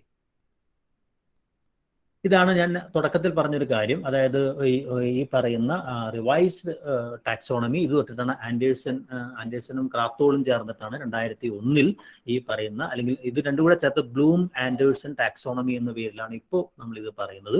ഈ ഒരു അതിനകത്തുള്ള മാറ്റം നിങ്ങൾക്ക് കാണാൻ കഴിയും. അനാലിസിസ് എന്ന് പറയുന്നത്, അനലൈസിങ് എന്ന് പറയുന്നത്, അപ്ലിക്കേഷൻ എന്ന് പറയുന്നത്, അപ്ലൈയിങ് എന്ന് പറയുന്നത് അല്ലെ. അപ്പൊ അവിടെ ഒരു വ്യത്യാസം, നമുക്ക് ഇതിനെ ഒരു നാമ സ്വഭാവത്തിൽ നിന്ന് മാറി അതിനെ ക്രിയാരൂപങ്ങളാക്കി മാറ്റുക എന്ന് പറയുന്നത്, ആക്ഷൻ വെർബുകളാക്കി മാറ്റുക എന്ന് പറയുന്നത് ഒരു പ്രധാനപ്പെട്ട റിമെമ്പറിങ് എന്നാണ്. നോളജ് എന്നല്ല, റിമെമ്പറിങ് എന്ന് പറയുന്ന രീതിയിൽ ഒരു ക്രിയയാക്കി ഇതിനെ മാറ്റിയിരിക്കുന്നു, റീറൈറ്റ് ചെയ്തിരിക്കുന്നു എന്നുള്ളത്. മറ്റ് ഞാൻ നേരത്തെ പറഞ്ഞ പോലെ ടോപ്പ് ഡൊമൈനകത്ത് ഒരു മാറ്റം ഉണ്ടാകുന്നുണ്ട്. ക്രിയേറ്റിംഗ് എന്ന് പറയുന്നതാണ്, അതായത് ഈ പറയുന്ന സൃഷ്ടിക്കുക, നിർമ്മിച്ചെടുക്കുക, അല്ലെ സർഗാത്മകമായ ഒരു വൃത്തിക്ക് കൂടുതൽ പ്രാധാന്യം ഉണ്ടാവുകയും ഇവാലുവേഷനിൽ തൊട്ട് താഴേക്ക് മാറുകയും ചെയ്യുന്നു എന്നുള്ളതാണ് ഈ ഒരു റിവൈസ്ഡ് ബ്ലൂംസ് ടാക്സോണമിയിൽ ഉണ്ടാകുന്ന ഒരു പ്രധാനപ്പെട്ട മാറ്റം എന്ന് പറയുന്നത്. ഓക്കെ, ഇതിന്റെ ചില ഉദാഹരണങ്ങളിലേക്ക് നമുക്ക് പിന്നീട് പോവാം. ഇത് നേരത്തെ ഞാൻ വിശദീകരിച്ച് കഴിഞ്ഞ ഒരു കാര്യമാണ്. ഈ പറഞ്ഞ പോലെ ഹയർ ലെവൽ കാണിക്കാൻ വേണ്ടിയാണ് ഇത്തരം ഒരു ഹയർ ഓർഡർ തിങ്കിങ് എന്ന് നമ്മളിവിടെ കൊടുത്തിട്ടുണ്ട്. ഓക്കെ, ഈ റിവൈസ്ഡ് ടാക്സോണമിയിൽ ഉള്ളൊരു സംഗതി റിമെമ്പറിങ്, റീകാളിങ് ഇൻഫോർമേഷൻ, അല്ലെ recognising, listing, describing, retrieving, naming, finding, അല്ലെ എല്ലാം ക്രിയകളാണെന്ന് നമുക്കറിയാം. ഇതൊക്കെ ഈ പറയുന്ന എല്ലാ കാര്യങ്ങളും, ഇത് അപ്പോഴാണ് നമ്മൾ കൺഫ്യൂഷൻ ഉണ്ടാക്കുന്നത്. അത് വെറും ഒരു കാര്യത്തെ ഓർത്തെടുത്ത് എഴുതുക എന്നത് മാത്രമല്ല റിമെമ്പറിങ് എന്ന് പറയുന്നത്. ഒരു സ്ഥാനത്തെ ലിസ്റ്റ് ചെയ്യുന്നത്, അല്ലെങ്കിൽ വിവരിക്കുക, നിർവചിച്ച് ഉദാഹരിക്കുക എന്നൊക്കെ പറഞ്ഞ കാര്യങ്ങളൊക്കെ ഉണ്ടല്ലോ. നെയിമിംഗ് സംഗതി, ഫിൽ ഇൻ ദ ബ്ലാങ്ക്സ് വെച്ച് കൊടുക്കുക, ഫൈൻഡ് ചെയ്യുക, കൂട്ടത്തിൽ നിന്ന് അല്ലെങ്കിൽ എന്താ പറയുക ചേരുംപിടി ചേർക്കുക, അങ്ങനെയുള്ള പല സംഗതികളും അടിസ്ഥാനപരമായിട്ട് എന്താണ് ഈ റിമെമ്പറിങ് എന്ന് പറയുന്ന ലോവർ ലെവലിലുള്ള ചോദ്യങ്ങളാണ് എന്നുള്ളതാണ് ഏറ്റവും പ്രധാനപ്പെട്ട സംഗതി, അല്ലെ. അതിനെ നമ്മൾ ഗ്രഹണം എന്ന തലത്തിലേക്ക് നമ്മൾ കുറച്ചുകൂടെ ഉയർന്ന തലത്തിലേക്ക് പലപ്പോഴും തെറ്റായിട്ട് കൊടുക്കാത്ത, അതാണ് എപ്പോഴും ശ്രദ്ധിക്കേണ്ട ഒരു കാര്യം എന്ന് പറയുന്നത്. അണ്ടർസ്റ്റാൻഡിംഗ് എന്ന് പറയുന്നത് എക്സ്പ്ലെയിനിങ് ഐഡിയാസ് ഓർ എന്ന് വെച്ചാൽ ഇതിനെ നമ്മൾ അവബോധത്തിൽ നിന്ന് മനസ്സിലാക്കി ഇതിനെ മറ്റൊരു തരത്തിൽ ആവിഷ്കരിക്കുമ്പോഴാണ് സമ്മറൈസ് ചെയ്യുക, അതിനെ വ്യാഖ്യാനിക്കുക, അല്ലെ പാരാഫ്രൈസ് ചെയ്യുക, ഒരു ഫോമിൽ നിന്ന് വേറെ ഫോമിലേക്ക് മാറ്റുക, അല്ലെ പുതിയ രീതിയിൽ അതിനെ വർഗീകരിക്കുക, അല്ലെ ഇതുമായി ബന്ധപ്പെട്ട പ്രധാനപ്പെട്ട വസ്തുതകളെ എന്താ പറയുക അപഗ്രഥിച്ചെടുക്കുക എന്നൊക്കെ പറയുന്ന തലത്തിലേക്ക് എത്തുമ്പോൾ, വിശദീകരിക്കുക എന്നൊക്കെ പറയുന്ന തലത്തിലേക്ക് എത്തുമ്പോൾ ഈ പറയുന്ന കാര്യങ്ങൾ, ഉദാഹരണമായിട്ടൊരു വലിയ പാരഗ്രാഫ് തന്നാൽ അതിന് നമ്മൾ ചില ചോദ്യങ്ങളൊക്കെ ചോദിക്കുമ്പോൾ ഈ തലത്തിലേക്ക്, അപ്പോൾ ആ പാരഗ്രാഫ് പൂർണ്ണമായിട്ട് നമ്മൾ മനസ്സിലാക്കിയെടുത്ത് അതിൽ നിന്ന് ചില ആശയങ്ങളെ എന്താ പറയുക ആശയങ്ങളുമായി ബന്ധപ്പെട്ട ചോദ്യങ്ങൾ നമ്മൾ ആൻസർ ചെയ്യുന്ന തലത്തിലേക്ക് എത്തുമ്പോൾ ഈ പറഞ്ഞ പോലെ അത് ആശയം ഗ്രഹിച്ച് നമ്മളിത് ചെയ്യുന്നു. മറ്റേ കേവലം ഈ റിമെമ്പറിങ് അല്ല എന്നുള്ളത്. അപ്ലൈയിങ് എന്ന് പറയുന്നത് ഇതിനെ വേറൊരു പുതിയ സിറ്റുവേഷനിലേക്ക് അത് ചെയ്യുന്നു എന്നുള്ളത്, അല്ലെ അത് മറ്റൊരു ഫെമിലിയർ ആയ സിറ്റുവേഷനിലേക്ക്, അല്ലെ അത് ഇംപ്ലിമെന്റ് ചെയ്യുന്ന, ക്യാരിയിങ് ഔട്ട്, യൂസിങ്, എക്സിക്യൂട്ടിങ് എന്നൊക്കെ പറയുന്ന ഒരു സാധനം എന്ന് പറയുന്നത്. അപ്പോൾ മിക്കവാറും നമ്മൾ ഭാഷാധ്യാപകരെ സംബന്ധിച്ചിടത്തോളം ഈ സ്ഥിരം നമ്മൾ ചില വൃത്തം ഇങ്ങനെ ഒന്നോ രണ്ടോ അല്ലെങ്കിൽ വ്യാകരണം എന്നൊക്കെ ചുരുങ്ങിയ മേഖലയിലേക്കാണ് നമ്മൾ പഴയ കാലങ്ങളിലൊക്കെ ഉപയോഗിച്ചിരുന്നത്. അനലൈസിങ് എന്ന് പറയാൻ നേരത്തെ പറഞ്ഞു, ഈ പറയുന്ന സാധനത്തെ ശകലങ്ങളാക്കി എടുത്തുകൊണ്ട് അപഗ്രഥിച്ചെടുത്തുകൊണ്ട് അതിനെ ഉദ്ഗതിക്കുകയൊക്കെ ചെയ്യുന്ന ഒരു തലം എന്ന് പറയുന്നത്, അല്ലെ.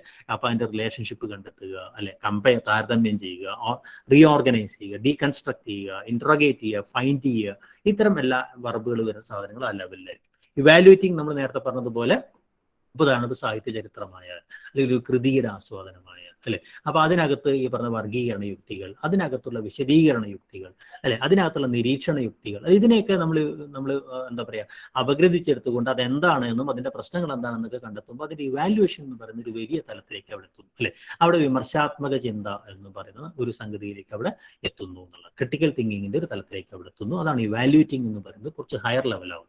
ക്രിയേറ്റിംഗ് എന്ന് പറയുന്നത് അങ്ങനെ അതല്ല, സത്യത്തിൽ ഒരു പുതിയ ഒരു സംഗതിയെ സൃഷ്ടിക്കുക എന്ന് പറയുന്ന ഒന്നാണ് ക്രിയേറ്റിംഗ് എന്നൊക്കെ പറയുന്നത്. പ്രൊഡ്യൂസിങ്, ഇൻവൈൻഡിങ്, കൺസ്ട്രക്റ്റിംഗ് തുടങ്ങിയ സംഗതികളൊക്കെ അതിനകത്ത് പ്രധാനപ്പെട്ട സംഗതിയാണ്. ഇതാണ് ബ്ലൂംസ് റിവൈസ്ഡ് ടാക്സോണമിയുടെ ഓർഡർ എന്ന് പറയുന്നത്. ചില ആക്ഷൻ വെർബുകളെ കൂടെ നമുക്കൊന്ന് ഓടിച്ചൊന്ന് പരിചയപ്പെടുത്തി മറ്റ് സംഗതികളിലേക്ക് പോവാം. ഈ പറയുന്ന നമ്മൾ നേരത്തെ പറഞ്ഞ കാര്യങ്ങൾ തന്നെയാണ്. ഓക്കെ, എന്താണ് നോളജ് ഇതിനകത്ത് ലിസ്റ്റ് ചെയ്യുക, നെയിം ചെയ്യുക, റീകാൾ, റെക്കോർഡ്, അല്ലെ റിലേറ്റ് ചെയ്യുക, റിപ്പീറ്റ് ചെയ്യുക, ആവർത്തിക്കുക, അല്ലെ സ്റ്റേറ്റ്മെന്റ് എന്ന് പറയുന്ന സംഗതികൾ, അല്ലെ കോംപ്രിഹെൻഷൻ എന്ന് പറയുമ്പോൾ കമ്പയർ ചെയ്യുക, ഡിസ്ക്രൈബ്, ഡിസ്കസ്, എക്സ്പ്ലെയിൻ, എക്സ്പ്രസ് എന്നൊക്കെ പറയുന്ന ചില വെർബുകളാണല്ലോ. അപ്ലിക്കേഷൻ നമ്മൾ നേരത്തെ പറഞ്ഞു കഴിഞ്ഞ കാര്യമാണ്. ഓക്കെ, പ്രാക്ടീസ്, ഷെഡ്യൂൾ, സ്കെച്ച് എന്നൊക്കെ പറയുന്നത് ഇതിനകത്ത് പലതും നമ്മുടെ ഭാഷാ പഠനവുമായിട്ട് അത്ര ബന്ധമില്ലാത്ത കാര്യങ്ങളാണ് നമുക്കറിയാം. അനലൈസ് എന്നൊക്കെ പറയുന്നതിനകത്തും ഈ പറഞ്ഞ പോലെ ഡിബൈറ്റ്, സംവദിക്കുക, നമ്മൾ ക്വസ്റ്റ്യൻ പേപ്പറിൽ അങ്ങനെയൊക്കെ ചർച്ച ചെയ്യുക എന്നൊക്കെ പറഞ്ഞ സാധനങ്ങളുണ്ടോ, അല്ലെ അതിനെ കുറിച്ച് ചർച്ച ചെയ്യുക, അല്ലെ അപ്പൊ നമ്മൾ അങ്ങനെ ഒരു ക്വസ്റ്റ്യൻ ടെക്സ്റ്റ് എഴുതുമ്പോൾ ഈ പറയുന്ന ഏത് ആക്ഷൻ വെർബാണ്, അല്ലെ അതിനെക്കുറിച്ച് പരിചിന്തനം ചെയ്യുക എന്നൊക്കെ പറഞ്ഞാൽ അങ്ങനെ വളരെ വിചിത്രമായ പല സംഗതികളും നമ്മളിങ്ങനെ അപ്പൊ നമ്മൾ മലയാളത്തിൽ ഉപയോഗിക്കുന്ന ആക്ഷൻ വർബുകളെ ഈ ക്വസ്റ്റ്യൻ നമ്മൾ ഒരു 6-7 ക്വസ്റ്റ്യൻ പേപ്പർ എടുത്തുകൊണ്ട് ഡിസ്ക്രിപ്റ്റീവ് ക്വസ്റ്റ്യൻ പേപ്പർ എടുത്തുകൊണ്ട് നമുക്ക് അതിനകത്ത് ഉപയോഗിച്ചിരുന്ന ക്രിയ പദങ്ങളെ എടുത്തുകൊണ്ട് നമുക്ക് ബ്ലൂംസ് ടാക്സോണമി വെച്ച് ഏതൊക്കെയാണെന്ന് നമുക്ക് മനസ്സിലാക്കിയെടുക്കാൻ കഴിയും, അല്ലെ അത്തരം ഒരു ശ്രമം നിങ്ങൾക്ക് നടത്തിയത് ഭയങ്കര ക്ലാരിറ്റിയിൽ നിങ്ങൾക്ക് അവിടെ എത്താൻ കഴിയും. പിന്നീട് ഒരു ക്വസ്റ്റ്യൻ പേപ്പർ സെറ്റ് ചെയ്യുമ്പോൾ ഏത് ക്രിയാപദം ആണ് ഉപയോഗിക്കേണ്ടത്, അപ്പൊ നമ്മൾ കൊടുക്കേണ്ട വെയിറ്റേജ് എന്താണ് തുടങ്ങിയ ധാരണകളിലേക്ക് അവിടെ എത്താൻ കഴിയും എന്നുള്ളത്. അതേപോലെ തന്നെ സിന്തസിസും ഇവാലുവേഷനും നേരത്തെ പറഞ്ഞു കഴിഞ്ഞ കാര്യങ്ങളാണ് ഈ പറയുന്ന ആക്ഷൻ വെർബുകൾ. ഓക്കെ,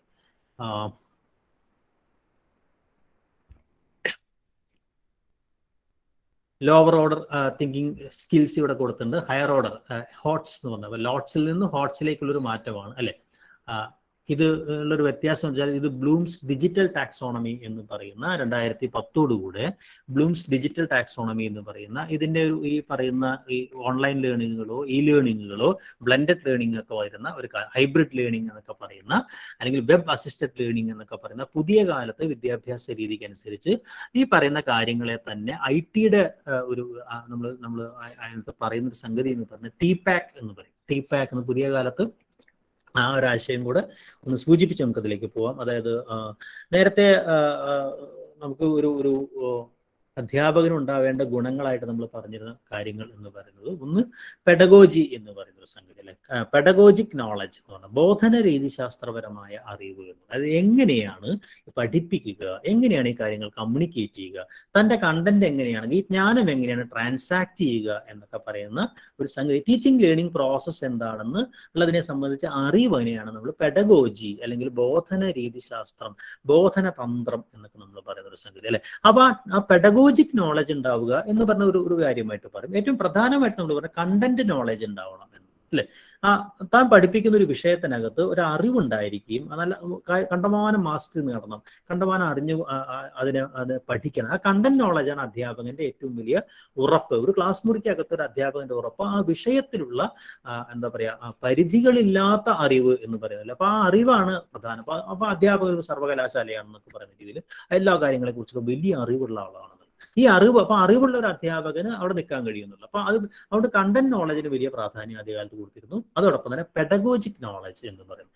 ഈ കണ്ടന്റ് നോളജ് പെഡഗോജിക് നോളജും ചേർന്നാണ് PCK, പെഡഗോജിക് കണ്ടന്റ് നോളജ് എന്ന് പറയുന്ന ഒരു സംഗതിയാണ് 20th സെഞ്ചുറിയിലെ 20ാം നൂറ്റാണ്ടില് ബോധന രീതിശാസ്ത്രവുമായി ബന്ധപ്പെട്ട് അധ്യാപകരുണ്ടായിരിക്കേണ്ട അറിവുകളെ കുറിച്ച് PCK എന്ന് പറയുന്നത് പെഡഗോജിക് കണ്ടന്റ് നോളജ്. അതോടൊപ്പം തന്നെ അധ്യാപകൻ എന്തൊക്കെ ഉണ്ടാവണം, ചില സോഫ്റ്റ് സ്കില്ലുകളൊക്കെ ഉണ്ടാവണം എന്നുള്ളത് അല്ലെ. കമ്മ്യൂണിക്കേഷൻ സ്കില്ല്, അതുപോലെ തന്നെ കൗൺസിലിംഗ് സ്കിൽ എന്നൊക്കെ പറയുന്നത്, ഗൈഡ് ചെയ്യാണ് ചില സ്കില്ല്. അതോടൊപ്പം തന്നെ ചില എന്താ പറയുക ക്ലാസ് റൂം മാനേജ്മെന്റ് സ്കിൽസുകൾ നമ്മൾ അല്ലെ. ഇപ്പൊ ഡിസിപ്ലിൻ നോക്കാം, ബഹളം ഉണ്ടാക്കാതിരിക്കാൻ കുട്ടികൾ അങ്ങനെ അത്തരം ചില കാര്യങ്ങളൊക്കെ, അത്തരം ചില ശേഷികളെ കൂടെ അധ്യാപകന് വേണ്ട ചില ഗുണങ്ങളായിട്ട് നമ്മൾ പറഞ്ഞു. ഇതാണ് മുമ്പ് ഉണ്ടായിരുന്ന അധ്യാപകന് വേണ്ട ഗുണങ്ങളെങ്കിൽ പുതിയ കാലത്ത് നമ്മൾ അതിനെ പറയുന്നത്, പുതിയ കാലത്ത് അതിന്റെ ടെർമിനോളജി എന്ന് പറയുന്നത് TPAC എന്നാണ്. TPAC technological pedagogic content knowledge എന്നാണ്. TPACK technological pedagogical and content knowledge എന്ന് പറഞ്ഞു. TPAC എന്ന് ചുരുക്കി പറയാം. എന്താ ഈ വ്യത്യാസം എന്ന് പറഞ്ഞാൽ വ്യത്യാസം ഇത്രയേ ഉള്ളൂ. ഈ ടെക്നോളജി എന്ന് പറയുന്ന സാധനത്തെ അതിനകത്തേക്ക് എഴുതി ചേർക്കുകയാണ് ചെയ്തത് എന്നുള്ളതാണ്. അപ്പൊ അവിടെ സംഭവിച്ചത് എന്താന്ന് വെച്ചാൽ ഒന്ന് അധ്യാപകന് സാങ്കേതികമായ അറിവുണ്ടായിരിക്കണം. നേരത്തെ നമ്മൾ ചില ബോധന ഉപകരണങ്ങൾ ഉപയോഗിക്കുക എന്ന രീതിയിൽ ബോധന ഉപകരണങ്ങൾ ഉപയോഗിക്കുക എന്നായിരുന്നു അല്ലെ. അപ്പൊ പെഡഗോജിക്ക് പ്രാധാന്യം ഉണ്ടായിരുന്ന ഒരു കാലത്താണ് നമ്മൾ BEd പോലെ അപ്പൊ അത്തരം വാക്കുകളൊക്കെ നമ്മൾ പറഞ്ഞ TTC പോലുള്ള കാര്യങ്ങളൊക്കെ ട്രെയിനിങ് എന്ന വാക്ക് തന്നെ നമ്മൾ ഒഴിവാക്കുകയും പൊതുവെ എഡ്യൂക്കേഷനെ നമ്മൾ എഡ്യൂക്കേഷണൽ ടെക്നോളജി എന്ന രീതിയിലേക്ക് തന്നെ മാറ്റുകയും ചെയ്യുന്നു. നിങ്ങൾക്കറിയാം അല്ലെ. ഇപ്പൊ നമ്മൾ എഡ്യൂക്കേഷണൽ ടെക്നോളജി എന്ന രീതിയിലാണ് നമ്മളതിനെ പൊതുവെ വിളിക്കുന്നത് എന്നുള്ളത്. അപ്പോൾ ആ രീതിയിൽ ടെക്നോളജി എന്ന് പറയുന്നത് നേരത്തെ ഈ പറഞ്ഞ ടീച്ചിങ് എയ്ഡുകൾ ഉപയോഗിക്കുകയാണെങ്കിൽ അങ്ങനെയല്ല, ഈ സാങ്കേതികമായ പരിജ്ഞാനവും ടെക്നോളജിക്കൽ നോളജും ഉണ്ടാവണം. ഈ ടെക്നോളജിക്കൽ നോളജ് പറഞ്ഞ സാങ്കേതികമായ ഉപകരണങ്ങൾ പ്രവർത്തിപ്പിക്കാനുള്ള അറിവ് എന്നുള്ള അർത്ഥത്തിലല്ല വിദ്യാഭ്യാസ ദർശനത്തെ പുതിയ കാലത്തെ പെഡഗോജിയിൽ അത് ഉപയോഗിക്കുന്നത്. മറിച്ച് അതിനകത്ത് വീണ്ടും അതിനകത്ത് ചില ഡീറ്റെയിലിംഗ് അതിനകത്തുണ്ട്. അതായത് ടെക്നോളജിക്കൽ നോളജ് മാത്രം പോരാ, TCK എന്ന് പറയുന്ന ടെക്നോളജിക്കൽ കണ്ടന്റ് നോളജ് എന്ന് പറയുന്നത്. അതായത് നമ്മുടെ വിഷയത്തിനകത്ത് അറിവുണ്ടാക്കാൻ ഈ കണ്ടന്റ് നോളജ് ജനറേറ്റ് ചെയ്യാനോ കണ്ടന്റ് നോളജ് സ്വാംശീകരിച്ചെടുക്കാനും സാങ്കേതിക വിദ്യയെ ഉപയോഗിക്കാനുള്ള ഒരു അറിവ് അധ്യാപകനുണ്ടായിരിക്കും. ഇപ്പൊ നിങ്ങളുടെ വിഷയത്തിനകത്ത് ഇപ്പൊ നമ്മളിപ്പോ ഇതാണ് ചെയ്യുന്നത് അല്ലെ. ഈ ഇപ്പൊ മലയാളം പഠിക്കുമ്പോൾ മലയാളവുമായി ബന്ധപ്പെട്ട് ഉള്ള നോളജ് റെപ്പോസിറ്ററികൾ അല്ലെ, പല നമുക്ക് വിക്കിപീഡിയ നോക്കുക, മറ്റു നോക്കുക, അത് കുട്ടികളെ നമ്മൾ ശീലിപ്പിക്കുന്ന സംഗതി. അല്ലെങ്കിൽ വലിയ ഓപ്പൺ എഡ്യൂക്കേഷണൽ റിസോഴ്സുകൾ നമുക്ക് ഇന്റർനെറ്റിൽ ലഭ്യമാണ്, അല്ലെങ്കിൽ മറ്റു പല സംഗതികളിൽ. അപ്പൊ അതൊക്കെ വലിയ റെപ്പോസിറ്ററികളോ അല്ലെങ്കിൽ അത്തരം കാര്യങ്ങളൊക്കെ നോക്കിക്കൊണ്ട് അത് കണ്ടന്റിനെ ആർജിച്ചെടുക്കാൻ വേണ്ടി കണ്ടന്റ് നോളജ് വികസിപ്പിച്ചെടുക്കുന്നതിനുള്ള ടെക്നോളജിയുടെ ഉപയോഗം എന്ന് പറയുന്ന ഒരു സംഗതി. ഇതിനാണ് TCK എന്ന് പറയും. അതോടൊപ്പം തന്നെ പെഡഗോജിക് കണ്ടന്റ് നോളജ് എന്ന് പറയുന്നത് അല്ലെ? എന്താണ് വ്യത്യാസം കണ്ടന്റ് നോളജും പെഡഗോജിക് നോളജും എന്നുള്ളത്? ഒന്ന് what part of the knowledge ആണെങ്കിൽ what part of the knowledge, എന്താണ് അറിവ് എന്ന് പറയുന്നത്, അതിന്റെ വാട്ട് പാർട്ട് ആണെങ്കിൽ മറ്റേത് ഹൗ പാർട്ടാണ്. ഹൗ പാർട്ട് ഓഫ് ദ നോളജിനെയാണ് നമ്മൾ എന്ത് പറയുക? പെഡഗോജിക് നോളജ് എന്ന് പറയുക, അല്ലെ? അതെങ്ങനെയാണ് അത് പറയുക, എങ്ങനെയാണ് അത് ട്രാൻസാക്ട് ചെയ്യുക? ഒന്ന് എന്താണ് ട്രാൻസാക്ട് ചെയ്യുന്നത്, എന്താണ് കണ്ടന്റ് നോളജ് എങ്കിൽ അത് എങ്ങനെയാണ് അത് ട്രാൻസാക്ട് ചെയ്യേണ്ടത് എന്നതാണ് ഹൗ പാർട്ട് ഓഫ് ദ നോളജിനെയാണ് നമ്മൾ പെഡഗോജി എന്ന് പറയുന്നത്. അപ്പൊ അത് എങ്ങനെയാണ് നമ്മൾ ട്രാൻസാക്ട് ചെയ്യുന്നത് എന്ന ആ ട്രാൻസാക്ഷണൽ മെത്തേഡിനകത്ത് ടെക്നോളജി ഉപയോഗിക്കാനുള്ള അറിവിനെയാണ് നമ്മൾ പെഡഗോജിക് കണ്ടന്റ് നോളജ് PCK എന്ന് പറയുന്നത്. അപ്പൊ TCK ഉണ്ട്, PCK ഉണ്ട്, പെഡഗോജിക് കണ്ടന്റ് നോളജ്. ഉദാഹരണമായിട്ട് ഓൺലൈനിൽ എങ്ങനെയാണ് ക്ലാസ് എടുക്കുക, അല്ലെ? എങ്ങനെയാണ് ഒരു പവർ പോയിന്റ്, ഇതൊക്കെ നമ്മളിപ്പോൾ എഡ്യൂക്കേഷണൽ ഇതിനകത്ത് നമ്മൾ ഒരു പവർ പോയിന്റ് എങ്ങനെയാണ് ചെയ്യുക, എങ്ങനെയാണ് നമ്മൾ ഈ പറഞ്ഞ സ്മാർട്ട് പ്രൊജക്ടറൊക്കെ ഉപയോഗിച്ചുകൊണ്ട് ഈ സംഗതികൾ ചെയ്യുക, എങ്ങനെയാണ് കുട്ടികൾ ഇത്തരം ചില വർക്കുകൾ ചെയ്യുക, അല്ലെ? അപ്പൊ അങ്ങനെ നമുക്ക് ഈ പറയുന്ന എന്താ പറയാ ഈ ബോധന അല്ലെങ്കിൽ കുട്ടികൾക്ക് ഒരു കാര്യത്തെ അവതരിപ്പിക്കാൻ വേണ്ടിയിട്ട് നമുക്ക് പുതിയ പുതിയ ടെക്നോളജിയൊക്കെ എങ്ങനെ ഉപയോഗിക്കാൻ പറ്റും, അത് വെച്ചുകൊണ്ട് കുട്ടികൾക്ക് കുറെ വർക്കുകൾ എങ്ങനെ കൊടുക്കാൻ പറ്റും, അല്ലെ? കുട്ടികളോട് ചില ബ്ലോഗുകൾ എഴുതാൻ പറയുക, അല്ലെങ്കിൽ വേറെ കുറെ കാര്യങ്ങൾ ഉപയോഗിക്കാൻ പറ്റും. അങ്ങനെയുള്ള കാര്യങ്ങളൊക്കെ നമ്മൾ അതായത് ഈ പെഡഗോജിയുടെ കാര്യത്തിനകത്ത് ടെക്നോളജി ഉപയോഗിക്കുന്നതിനാണ് നമ്മൾ TPK, ടെക്നോളജിക്കൽ പെഡഗോജിക് നോളജ് എന്ന് പറയും. ഇത് രണ്ടിനെയും ചേർത്ത്, അതായത് TCKയും TPKയും ചേർത്ത് നേരത്തെ നമ്മൾ പറഞ്ഞൊരു കാര്യം കൂടി എന്താണ് ടെക്നോളജിക്കൽ നോളജ് എന്ന് പറയുന്ന സാധനം, അല്ലെ? സാങ്കേതികമായ അറിവ് എന്ന് പറയും. ഇതിനെ കൂടെ ചേർത്തുന്ന technological pedagogical content knowledge, TPAC എന്ന് പറയുന്നത്. അപ്പൊ പുതിയ കാലത്തെ ബോധന രീതിശാസ്ത്രത്തിന് പറയുന്നൊരു പേരാണ് TPAC. അതിന്റെ അടിസ്ഥാനത്തിലാണ് ഈ പറയുന്ന ബ്ലൂംസ് ഡിജിറ്റൽ ടാക്സോണമി എന്ന് പറയുന്ന ഒരു സാധനം വരുന്നത്. ഇവിടെ വ്യത്യാസം ഇത്രയേ ഉള്ളൂ, നേരത്തെ ഉണ്ടായിരുന്നുള്ള അതേ ലെവലിൽ തന്നെ ഇവിടെ നിങ്ങൾക്ക് നോക്കിയാൽ കാണാൻ കഴിയും, അല്ലെ? ഇപ്പൊ ഈ പറയുന്നത് പോലെ റിമെമ്പറിങ് എന്ന് പറയുന്ന ഒരു സംഗതിക്കകത്ത് റെക്കഗ്നൈസിങ്, ലിസ്റ്റിംഗ്, ഡിസ്ക്രൈബിങ്, ഐഡന്റിഫൈങ്, ഇതൊക്കെ തന്നെയാണ് അതിന്റെ കാര്യങ്ങൾ, അല്ലെ? അപ്പൊ നമ്മൾ ബുള്ളറ്റ് ഫൈൻഡ് ചെയ്യുക, അല്ലെങ്കിൽ ബുള്ളറ്റ് പോയിന്റിംഗ് എന്ന് പറഞ്ഞാൽ ഹൈലൈറ്റ് ചെയ്യുക. ഒരു ടെക്സ്റ്റിനകത്ത് കുട്ടികൾക്ക് കൊടുത്തിട്ട് ഇതിനകത്തുള്ള പ്രധാനപ്പെട്ട ആശയങ്ങൾ, ഇന്ന പോയിന്റുകൾ, അല്ലെങ്കിൽ ഈ ആശയം വിശദീകരിക്കുന്ന ഒരു ഭാഗത്തെ നിങ്ങൾ ഹൈലൈറ്റ് ചെയ്ത് കാണിക്കുക എന്ന് പറയുന്ന ഒരു വർക്ക് പോകുമ്പോൾ അവർ ഹൈലൈറ്റ് ചെയ്യും, അല്ലെ? അപ്പൊ അത് ഈ ഡിജിറ്റൽ സംഗതി വെച്ചുകൊണ്ട് നമുക്ക് ചെയ്യാൻ പറ്റും, അല്ലെ? അപ്പൊ നമ്മളിപ്പോ കുട്ടികൾ ഇങ്ങനെ വാക്കുകൾ ഇങ്ങനെ എന്താ പറയാ ശരിയായ ഇതിൽ വാക്കെടുത്ത് ഇങ്ങോട്ട് വെക്കുക എന്ന് പറയും. അപ്പൊ ശരിയായ വാക്കാണെങ്കിൽ അത് കറക്റ്റ് ആയിട്ട് മാച്ച്, അല്ലെങ്കിൽ തെറിച്ചിങ്ങ് പോകും. ഇങ്ങനെയൊക്കെയുള്ള ചില ഗെയിമിങ്ങിന്റെ ചില സംഗതികളൊക്കെ നിങ്ങൾ കണ്ടു കാണും, അല്ലെ? ഈ പറയുന്ന പിക്ചറുകളെ ചേർത്തുകൊണ്ട് അതിനെ ഓർഗനൈസ് ചെയ്യുക, അല്ലെങ്കിൽ ഹോട്ട്സ്പോട്ട് കണ്ടുപിടിക്കുക, റീഓർഗനൈസ് ചെയ്യുക, അല്ലെ? അങ്ങനെയുള്ള കുറെ സംഗതികളൊക്കെ നമ്മൾ എന്താ പറയുക മൗസ് വെച്ച് ഇങ്ങനെയൊക്കെ ചെയ്യുന്ന ചില സംഗതികളൊക്കെ ഉണ്ട്, അല്ലെ? അപ്പൊ അതൊക്കെ കുട്ടികളുടെ എന്താ പറയുക അപ്പൊ ഒരു ഈ ഗെയിമിഫിക്കേഷൻ എന്ന് പറയുന്നത് അതിന്റെ ഭാഗമായിട്ട് വരുന്നു എന്നുള്ളതാണ്. അതേപോലെ തന്നെ ഇന്റർപ്രറ്റിംഗ് എന്നൊക്കെ പറയുന്ന അണ്ടർസ്റ്റാൻഡിങ്ങിന്റെ ചില സംഗതികൾ തന്നെ, അല്ലെ? അഡ്വാൻസ്ഡ് സെർച്ച് ചെയ്യാനുള്ള സംഗതികൾ, അല്ലെ? പലതരം സെർച്ചുകൾ ചെയ്യുക. അതുപോലെ തന്നെ ജേർണലിംഗ് എന്ന് പറയുന്നത്, അപ്പൊ നമ്മളിപ്പോൾ ചെയ്യുന്ന ഒരു സംഗതി ഞങ്ങൾ സാധാരണ ട്രെയിനിങ്ങിൽ ചെയ്യാറുണ്ട്. ട്രെയിനിങ്ങിലൊക്കെ നമ്മൾ ഒരു ദിവസം ഒരു ക്ലാസ് എടുത്തു കഴിഞ്ഞാൽ അതിനുശേഷം അതിനെയാണ് നമ്മൾ പുതിയ കാലത്ത് നമ്മൾ പറയുന്ന ഒരു പ്രധാനപ്പെട്ട ഒരു സംഗതിയാണ് ഫ്ലിപ്പ് ലേണിംഗ് എന്ന് പറയും. ഫ്ലിപ്പ് ലേണിംഗ് എന്ന് പറയും. ഈ ഫ്ലിപ്പ് ലേണിങ്ങിന്റെ ഒരു രീതി എന്ന് പറയുന്നത് അല്ലെങ്കിൽ അതിപ്പോ ഞാൻ ഇവിടെ ഒരു ക്ലാസ് എടുക്കുന്നു, നിങ്ങൾക്കൊരു ക്ലാസ് ഒരു കാര്യത്തെക്കുറിച്ച് പറയുന്നു, അതിനുശേഷം നമ്മൾ പറയാം നിങ്ങൾ അതിൻ്റെ ഒരു റിഫ്ലക്റ്റീവ് പ്രാക്ടീസ് എന്ന് പറയും. അതിൻ്റെ ഒരു റിഫ്ലക്ഷൻ, അതായത് എന്താണോ പറഞ്ഞത് ആ പറഞ്ഞ് നിങ്ങൾക്ക് എങ്ങനെയാണ് മനസ്സിലായത്, അതിനെക്കുറിച്ച് നിങ്ങൾക്കുണ്ടായ ചിന്തകൾ എന്തൊക്കെയാണ്, അത് ആ പറഞ്ഞ കാര്യം എൻ്റെ ജീവിതത്തിൽ അല്ലെങ്കിൽ എൻ്റെ അറിവിൽ എന്താണ് സ്വാധീനം ചെലുത്തുന്നത്, ഇതിനെയൊക്കെ സംബന്ധിച്ച് നിങ്ങൾ വളരെ സ്വതന്ത്രമായിട്ടുള്ള നിങ്ങളുടെ ആവിഷ്കാരം, അല്ലെ?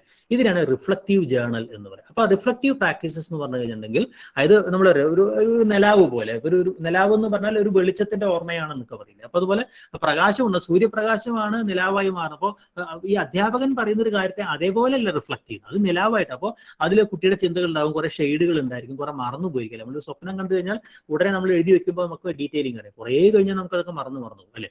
ഇപ്പൊ അതുകൊണ്ട് തന്നെയാണ് ഈ 21st സെഞ്ചുറിയിൽ ഏറ്റവും പ്രധാനപ്പെട്ട ഈ ബ്ലെൻഡഡ് ലേണിംഗ് പ്രോസസ്സിനകത്തൊക്കെ പുതിയ വിദ്യാഭ്യാസ രീതിയിലൊക്കെ ഈ മിശ്രണ ലേഖനം എന്നൊക്കെ പറഞ്ഞ ബ്ലെൻഡഡ് ലേണിംഗിലാണ് ഈ ഫ്ലിപ്പ് ലേണിംഗ് എന്ന് പറയുന്ന ഒരു സാധനം ഉണ്ടാവും. എന്താ ഫ്ലിപ്പ് ചെയ്യുക എന്ന് പറഞ്ഞാൽ എന്താ? ഫ്ലിപ്പ് ചെയ്യുക എന്ന് പറഞ്ഞാൽ നമുക്കറിയാം നേരത്തെ എന്താ അതിനെ തിരിച്ചിടുക എന്നുള്ളതാണ്, അല്ലെ? ഇപ്പൊ ഫ്ലിപ്പ് ലേണിംഗിന്റെ ഒരു പ്രത്യേകത എന്താണെന്ന് വെച്ചാൽ അധ്യാപകൻ വീഡിയോ ക്ലാസ് എടുക്കും, അല്ലെ? ഇപ്പൊ നമ്മളിപ്പോ ചെയ്യുന്ന പോലെ വീഡിയോ ക്ലാസ് എടുക്കും, വിദ്യാർത്ഥി എന്ത് ചെയ്യുന്നു, അത് വീട്ടിലിരുന്ന് ആ ക്ലാസ് കാണും. അതിനുശേഷം പിറ്റേ ദിവസം എന്ത് ചെയ്യുന്നു, ഈ ക്ലാസ് റൂമിൽ വന്നാൽ ഈ അധ്യാപകന്റെ മുന്നിൽ വെച്ച് തങ്ങൾക്ക് എന്താണോ മനസ്സിലായത് ഇതിനെ സംബന്ധിച്ച് കുട്ടികൾ ഇത് പ്രസന്റ് ചെയ്യും. കുട്ടികൾ ഇത് പ്രസന്റ് ചെയ്യുകയും അവർ തമ്മിൽ ഡിബേറ്റ് ഉണ്ടാവുകയും ഒക്കെ ചെയ്യുമ്പോൾ അധ്യാപകൻ അവർക്ക് എന്തൊക്കെ മനസ്സിലായി എന്നുള്ളത് അല്ലെങ്കിൽ കൂട്ടിച്ചേർക്കുന്ന രീതിയിലേക്ക്, അതായത് ഇതിന്റെ വ്യത്യാസം ഇതാണ്. നേരത്തെ എന്താണ്, ക്ലാസ് തുടങ്ങിയാൽ അവസാനം വരെ അധ്യാപകൻ സംസാരിച്ചു കൊണ്ടേയിരിക്കും അല്ലെ. എൻ്റെ ഒരു മാഷ, ഞങ്ങളുടെ ഒക്കെ ഒരു എന്താ പറയുക അധ്യാപകനായിരുന്നു NR ഗോപിനാഥപിള്ള സാർ. വ്യാകരണത്തിലൊക്കെ അപ്പൊ മാഷ് എപ്പോഴും പറയുന്നൊരു തമാശയാണ്, ക്ലാസ് എന്ന് പറഞ്ഞൊരു സാധനം എന്ന് പറയുന്നത് കുട്ടികൾ ബഹളം ഉണ്ടാക്കാതിരിക്കാൻ വേണ്ടി അധ്യാപകൻ നടത്തുന്ന ഒരു ബഹളമാണ് അല്ലെ. അപ്പൊ അതുകൊണ്ട് നമ്മൾ ക്ലാസ് തുടങ്ങി അവസാനം വരെ നമ്മളങ്ങനെ, അല്ലെങ്കിൽ അടുത്ത റൂമിൽ നിന്ന് മാഷ് വരും, അല്ലെങ്കിൽ അപ്പുറത്തുനിന്ന് ഓട്ടം ഉണ്ടാവും, ഹെഡ് മാഷ് വരും, അതുകൊണ്ട് നമ്മളിങ്ങനെ സംസാരിച്ചുകൊണ്ടേയിരിക്കും അല്ലെ. അപ്പോ ഈ അധ്യാപകനുള്ള ഇപ്പോഴുള്ള ഫിസിക്കൽ ക്ലാസ് റൂമിന്റെ ഒരു പ്രശ്നം, അല്ലെങ്കിൽ സാമ്പ്രദായിക പഠനം വരുടെ ഒരു പ്രശ്നം എന്ന് പറഞ്ഞാൽ അധ്യാപകൻ സംസാരിച്ചുകൊണ്ടിരിക്കുന്നു, കുട്ടികൾ മിണ്ടാണ്ടിരിക്കുന്നു അല്ലെ. കുട്ടികൾ വളരെ പാസീവ് ആകുന്നു, അധ്യാപകൻ വളരെ ആക്റ്റീവ് ആകും. അതിനുശേഷം നമ്മളൊരു ഹോംവർക്ക് കൊടുക്കുന്നു, അതിന് ഹോംവർക്ക് അല്ലെങ്കിൽ അസൈൻമെന്റ് കൊടുക്കുന്നു. അതിനുശേഷം അസൈൻമെന്റ് തുറന്നു നോക്കുമ്പോഴാണ് കുട്ടി സത്യത്തിൽ ആക്റ്റീവ് ആവുന്നത്. അപ്പോഴാണ് കുട്ടിക്ക് എന്തെങ്കിലും സംശയം ഉണ്ടാവുന്നത്, അല്ലെങ്കിൽ ആകപ്പാടെ പ്രശ്നമാവുന്നത്. ആ സംശയം ഉണ്ടാവുന്ന സമയത്ത് കുട്ടി എപ്പോഴാണോ ആക്റ്റീവ് ആവുന്നത് ആ സമയത്ത് ആരില്ല, അധ്യാപകൻ അവിടെയില്ല. അധ്യാപകൻ ഏറ്റവും ആവശ്യമുള്ള സമയത്ത് വീട്ടിലാരില്ല, അധ്യാപകനില്ല അല്ലെ. അപ്പൊ അതിനെ തിരിച്ചിടുക എന്ന് പറയുന്ന സംഗതി, അത് ക്ലാസ് കുട്ടി അധ്യാപകൻ ഇല്ലാത്തൊരു സ്ഥലത്ത് അധ്യാപകന്റെ ക്ലാസ് കേൾക്കുന്നു, അതുമായി ബന്ധപ്പെട്ട് അധ്യാപകൻ ചില വർക്ക് ചെയ്യുന്നു, കുട്ടികളൊക്കെ കുറെ കാര്യങ്ങൾ ഓൺലൈനിലായിട്ടോ അല്ലെങ്കിൽ കുറച്ച് വായിച്ചു വരുന്നു, കാര്യങ്ങളൊക്കെ വരുന്നു, ഹോംവർക്കൊക്കെ അവിടെ കൊടുത്തിട്ടുണ്ടാവും. അതെല്ലാം ചേർത്ത് പിറ്റേ ദിവസം ക്ലാസ്സിൽ വന്നിട്ട്, അല്ലെങ്കിൽ ഒരു 10 മിനിറ്റ് വീഡിയോ ക്ലാസ് ഉണ്ടാവുക, ഇതിനെ സംബന്ധിച്ച് കൂടുതൽ ഡീറ്റെയിൽസ് നിങ്ങൾക്ക് വായിക്കും, നാളെ നമ്മൾ ക്ലാസ്സിൽ ഇതാണ് ചർച്ച ചെയ്യുന്നത് എന്ന് അധ്യാപകന് നിർദ്ദേശം കൊടുക്കുന്നു. പിറ്റേ ദിവസം കുട്ടികൾ ക്ലാസ്സിൽ വന്ന് തങ്ങൾ എന്തൊക്കെയാണ് കേട്ടത് എന്നുള്ളതിനെ സംബന്ധിച്ച് അവർ അതേ കാര്യം ഇങ്ങോട്ട് റിഫ്ലക്ട് ചെയ്യുന്നു. അപ്പൊ ഓരോ കുട്ടിയുടെയും ലേണിംഗ് ലെവൽ എന്താണ് എന്നുള്ളൊരു കാര്യം മനസ്സിലാക്കുകയും ഇത് പരസ്പരം എന്താ പറയാ, അതിന് നമ്മുടെ കൊളാബറേറ്റീവ് ലേണിംഗ് എന്ന് പറഞ്ഞാൽ ഇത് പരസ്പരം അവർ പറയും, അല്ലെങ്കിൽ പാർട്ടിസിപ്പേറ്ററി ലേണിംഗ് എന്ന് പറയും. ഇത് പരസ്പരം അവർ ചർച്ച ചെയ്യുമ്പോൾ, അതായത് ഈ കൺസ്ട്രക്ഷനിസ്റ്റ് ഫിലോസഫിയുടെ ഏറ്റവും പ്രധാനപ്പെട്ട ആശയം എന്ന് പറയുന്നത്, നിങ്ങൾ മറ്റൊരാളെ പഠിപ്പിക്കുമ്പോഴാണ്, നിങ്ങൾക്ക് അറിയാവുന്ന ഒരു കാര്യം വേറൊരാൾ പറയുമ്പോഴാണ് അതിനെ നിങ്ങൾ ഏറ്റവും നന്നായിട്ട് അറിയുന്നത് എന്നാണ് അല്ലെ. അപ്പൊ ഈ പറയുന്ന ഒരു കുട്ടി ഈ അറിവിനെ ഒരു അറിവായിട്ട് തന്റെ സഹപാഠികൾക്ക് മുന്നിൽ അവതരിപ്പിക്കുമ്പോഴാണ് ആ കുട്ടി ഏറ്റവും കൂടുതലായിട്ട് അത് ഇന്റേണലൈസ് ചെയ്യുന്നത്. ഈ ഒരു ടെക്നോളജിയാണ് നമ്മൾ, ഈ ഒരു ടെക്നിക്കാണ് നമ്മൾ ഈ പറയുന്ന ഫ്ലിപ്പ് ലേണിംഗിലൊക്കെ ഉപയോഗിക്കുന്നത്. ഓക്കെ, ഞാൻ ആ റിഫ്ലക്റ്റീവ് പ്രാക്ടീസസിനെ കുറിച്ച് സൂചിപ്പിച്ചു എന്ന് മാത്രം. അതിന്റെ ഏറ്റവും പ്രധാനപ്പെട്ട നമ്മൾ ക്ലാസ് റൂമിൽ ഉപയോഗിക്കുന്ന ഒരു പ്രാക്ടീസ്.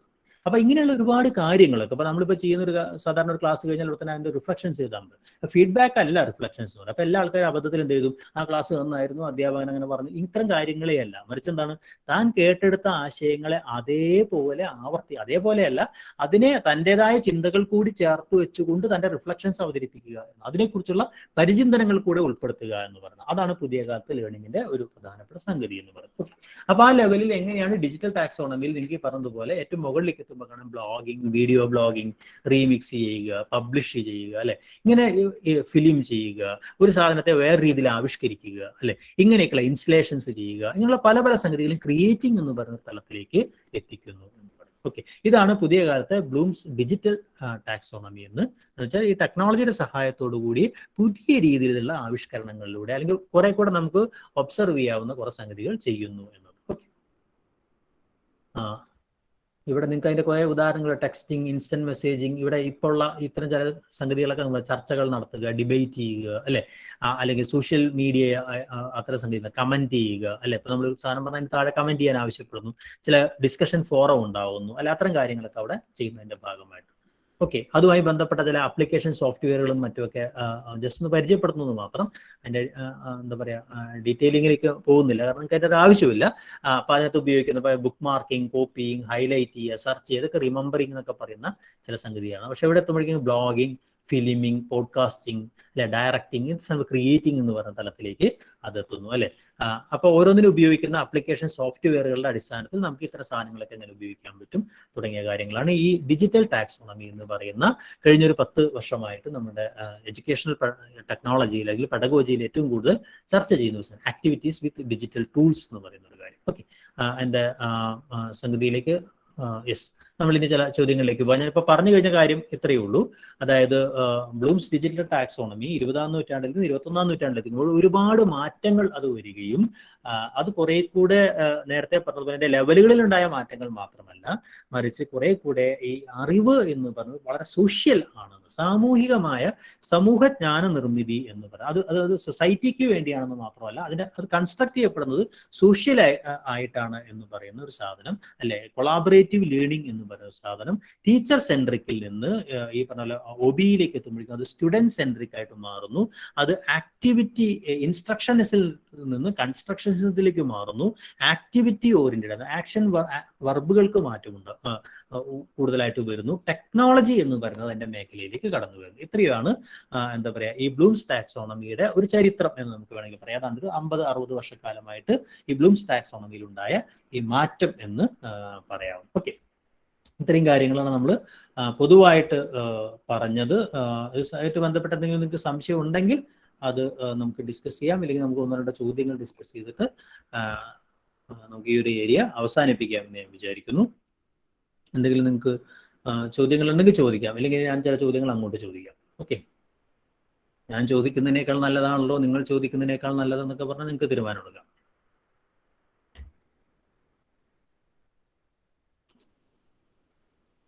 സാർ, ഈ ബ്ലൂംസ് ഡിജിറ്റൽ ടാക്സോണമി വന്ന വർഷം എന്ന് പറയാമോ? അത് അതിനൊരു വർഷമായിട്ട് നമുക്ക് അതിനങ്ങനെ പറയാൻ പറ്റില്ല. ഈ ഒരു കഴിഞ്ഞൊരു 10 വർഷക്കാലമായിട്ടാണ് അതിൻ്റെ ഒരു ഇത്തരം ഒരു TPAC എന്ന് പറയുന്ന ടെക്നോളജിക്കൽ പെഡഗോജിക് നോളജിന്റെ ഭാഗമായിട്ട് വന്നത്. 2006 ശേഷമാണ് അതിനെക്കുറിച്ചുള്ള ചർച്ചകൾ ഉണ്ടാവുന്നത്. 2010 കൂടിയാണ് ഈ രീതിയിലുള്ള വിശദീകരണങ്ങളൊക്കെ പ്രധാനമായിട്ടും ഉണ്ടാവുന്നത്.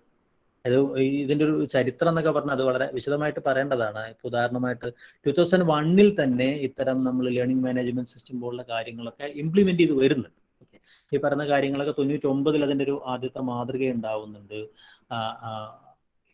ഈ പറയുന്ന സോഷ്യൽ കൺസ്ട്രക്ഷനിസം പോലുള്ള ആശയങ്ങൾ അതിൻ്റെ അടിസ്ഥാനത്തിലുള്ള പെഡഗോജിയൊക്കെ ഡെവലപ്പ് ചെയ്യുന്നുണ്ട്. പക്ഷെ അത് പൂർണ്ണമായിട്ടും ഉപയോഗിക്കപ്പെടുന്നത് ഈ വെബ് 2.0 എന്നൊക്കെ പറയുന്ന, അതായത് കുറെ കൂടെ ഹൈപ്പർ അല്ലെങ്കിൽ കുറെ കൂടെ ഇന്ററാക്റ്റീവ് ആയിട്ടുള്ള ഇന്റർനെറ്റ് ഉണ്ടാവുന്ന വെബ് 2.0 കൂടിയാണ് പരസ്പരം അങ്ങോട്ടും ഇങ്ങോട്ടും ചാറ്റ് ചെയ്യുക, വോയിസ് റെക്കോർഡ് ചെയ്യുക, അല്ലെങ്കിൽ വീഡിയോ സംഗതികൾ ഉണ്ടാവുക. ഇതൊക്കെ സജീവമാകുന്ന പുതിയ കാലത്താണ് ഈ പറയുന്ന ഡിജിറ്റൽ ടാക്സോണമിയുടെ ഒരു തലം ഉണ്ടാവുന്നത്. അതുകൊണ്ട് തന്നെ 2010 കൂടിയാണ് വ്യാപകമായിട്ട് ഇത് ഉപയോഗിക്കപ്പെടുന്നത് എന്ന് പറയാം. ഓക്കെ, അത് ഒബിയുടെ ഒക്കെ ഇംപ്ലിമെന്റേഷനും ആ രീതിയിൽ തന്നെയാണ് വരുന്നത്.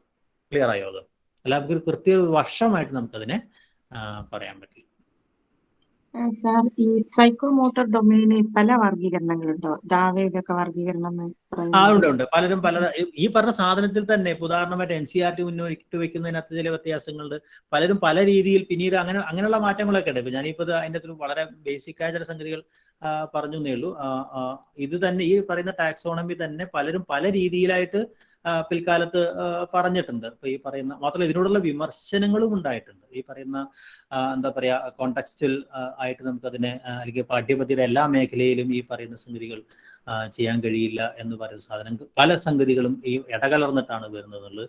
ഇത്തരം ശ്രേണീകരണം തന്നെ ശരിയല്ല എന്നൊക്കെ പറഞ്ഞാൽ അങ്ങനെയൊക്കെയുള്ള വിമർശനങ്ങളും അല്ലെങ്കിൽ പൂർണ്ണമായിട്ടും അതിനെ വസ്തുനിഷ്ഠമായിട്ട് അതിനെ പറയാൻ കഴിയില്ല എന്ന് പറയുന്നത് നമ്മൾ ഈ പറഞ്ഞതുപോലെ സയൻസിന്റെയും ഭാഷയുടെയും ഹ്യൂമാനിറ്റീസിന്റെയും മേഖലയിൽ തന്നെ അതിന്റെ വ്യത്യാസം. അതുകൊണ്ട് തന്നെ നമ്മൾ ഈ പറയുന്ന സാധനം നമ്മൾ കൊണ്ടുവരുമ്പോൾ പുതുതായിട്ട് ആസ്വാദനം എന്ന് പറയുന്ന ഒരു കാര്യം, അതൊക്കെ നിങ്ങൾ BEdലൊക്കെ പഠിച്ചു കഴിഞ്ഞു. ഇപ്പൊ ആ നൈപുണി എന്നുള്ള അല്ലെങ്കിൽ സ്കിൽസ് എന്നുള്ള രീതിയിലാണ് പലപ്പോഴും നമ്മൾ അതിനെ അപ്ലിക്കേഷൻ.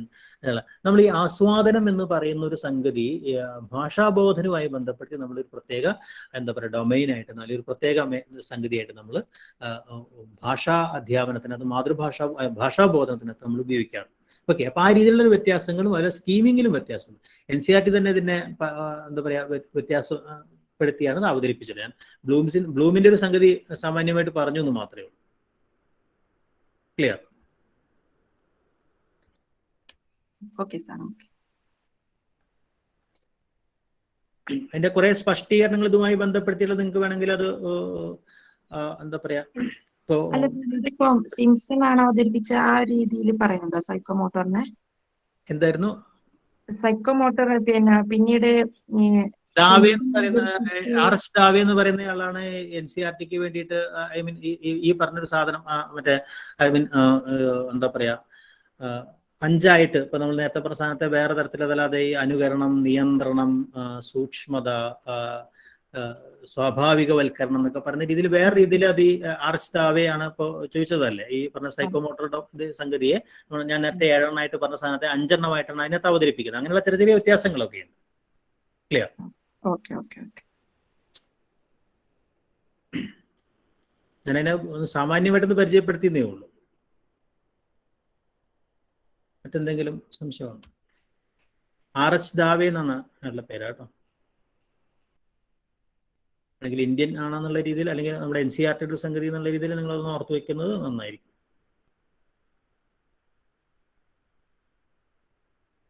ഇത് ഓരോ സ്ഥലത്തും വ്യത്യാസമുണ്ട്. ഇപ്പോൾ ഓസ്ട്രേലിയയിൽ പലയിടത്തും പല രീതിയിലാണ് ഈ ഒരു സാധനം എന്താ പറയുക അവതരിപ്പിക്കും. ബ്ലൂമിന്റെ ഒരു പൊതു സാധനം തന്നെ, ഒരു സ്റ്റാൻഡേർഡ് എന്നുള്ള രീതിയിൽ മാത്രം എടുത്താൽ മതി.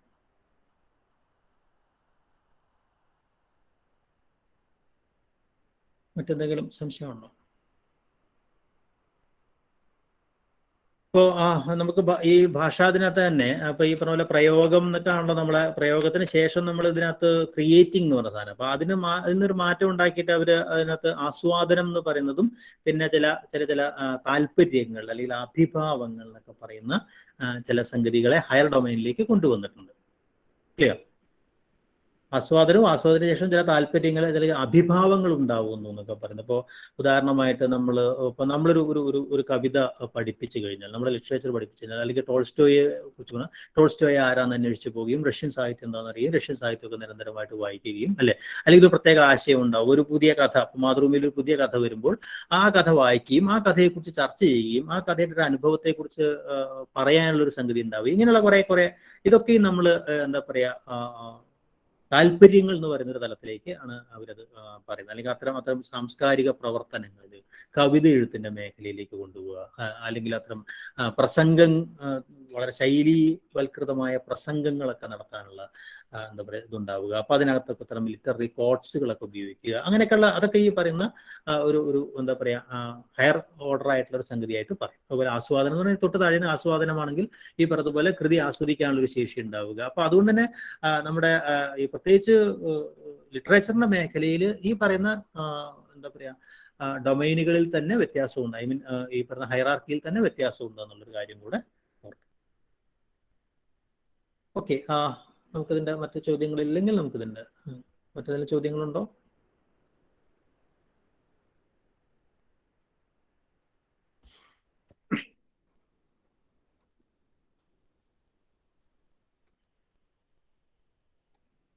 ഓക്കെ, ഇപ്പൊ ഇത് ഒന്ന് രണ്ട് ഇപ്പൊ നമ്മൾ പറഞ്ഞ കാര്യവുമായി ബന്ധപ്പെടുത്തിയ ചില കാര്യങ്ങൾ നമ്മളൊന്ന് റീകാൾ ചെയ്യുന്നതിന് വേണ്ടിയാണ്.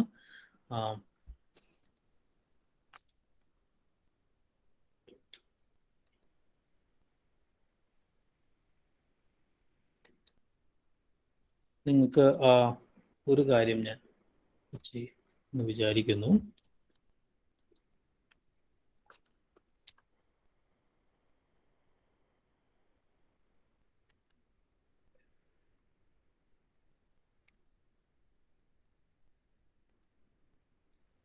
ഓക്കെ, നമുക്ക് ഓരോ ചോദ്യങ്ങളായിട്ട് ജസ്റ്റ് ഒന്ന് പരിചയപ്പെടാം. ചോദ്യം ഇപ്പൊ ഡിസ്പ്ലേ ചെയ്യുന്നുണ്ടല്ലോ അല്ലെ? ആ ചോദ്യത്തിന്റെ ഒരു ആൻസർ നിങ്ങൾ AB ആണോ C ആണോ D ആണോ എന്ന് നിങ്ങൾക്ക് ഇപ്പൊ ഒരു പോള് വന്നിട്ടുണ്ടോ?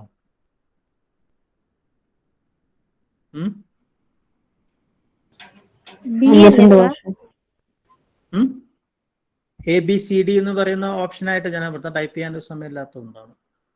ആദ്യത്തെ ചോദ്യത്തിൻ്റെത് option B recall information. Okay, അല്ല ഞാനത് പറയുന്നത് നിങ്ങൾക്ക് അവിടെ മാർക്ക് ചെയ്യാൻ പറ്റുന്നുണ്ടോ ചോദ്യം? ഇവിടെ വന്നിരുന്നു, പക്ഷെ ഇപ്പൊ പോയത് പറ്റുന്നുണ്ട്. ഉണ്ട്, അതുണ്ടാവും നിങ്ങളുടെ സ്ക്രീനകത്ത് ഒരു ഇത് വന്നിട്ടുണ്ടായിരിക്കും. അത് നിങ്ങൾക്ക് ജസ്റ്റ് ഒന്ന് മാർക്ക് ചെയ്തൊന്ന് ശീലിക്കുന്നതിന് വേണ്ടിയാണ്. എത്ര പേര് അത് കറക്റ്റ് ആയിട്ട് അറിയുന്നു എന്നറിയാൻ വേണ്ടി കൂടിയാണ്. മനസ്സിലായി. വലതു സൈഡിലെ ഒരു സിമ്പൽ അല്ലേ സംഭവം? അതെ ABCD എന്നുള്ളൊരു ഓപ്ഷൻ നമുക്ക് അങ്ങനെ നമ്മൾ ഇന്നത്തെ കുറച്ച് പരീക്ഷകൾ ഓൺലൈനായിട്ട് നമുക്ക് ഇതുപോലെ അതിപ്പോ നിങ്ങൾ ആരെ ആൻസർ ചെയ്യുന്നുള്ളത് നമുക്ക് നോക്കില്ല. എത്ര പേർക്ക് അതിന്റെ ആൻസർ നമ്മൾ ഈ മൾട്ടിപ്പിൾ ചോയ്സ് ക്വസ്റ്റ്യൻ ആണെന്നുള്ളത് നമ്മൾ അങ്ങനെ കുറച്ച് ക്ലാസ്സുകൾ അങ്ങനെ ചെയ്യാൻ വേണ്ടി ഉദ്ദേശിക്കുന്നുണ്ട്, കുറച്ച് ചോദ്യോത്തരങ്ങൾ.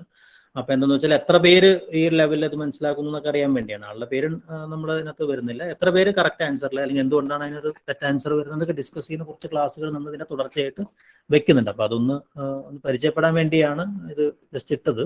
ഓക്കെ, അപ്പൊ at the knowledge level students will argue the point, recall information, categorise topics, calculate distance. ഇപ്പൊ നിങ്ങൾ അധികം പേര് ചെയ്ത് കാണുന്നില്ല. ഓക്കെ, നിങ്ങളൊന്ന് ആൻസർ ചെയ്ത് നമുക്ക് അടുത്ത ചോദ്യത്തിലേക്ക് പോകാം. ചെയ്തു സർ.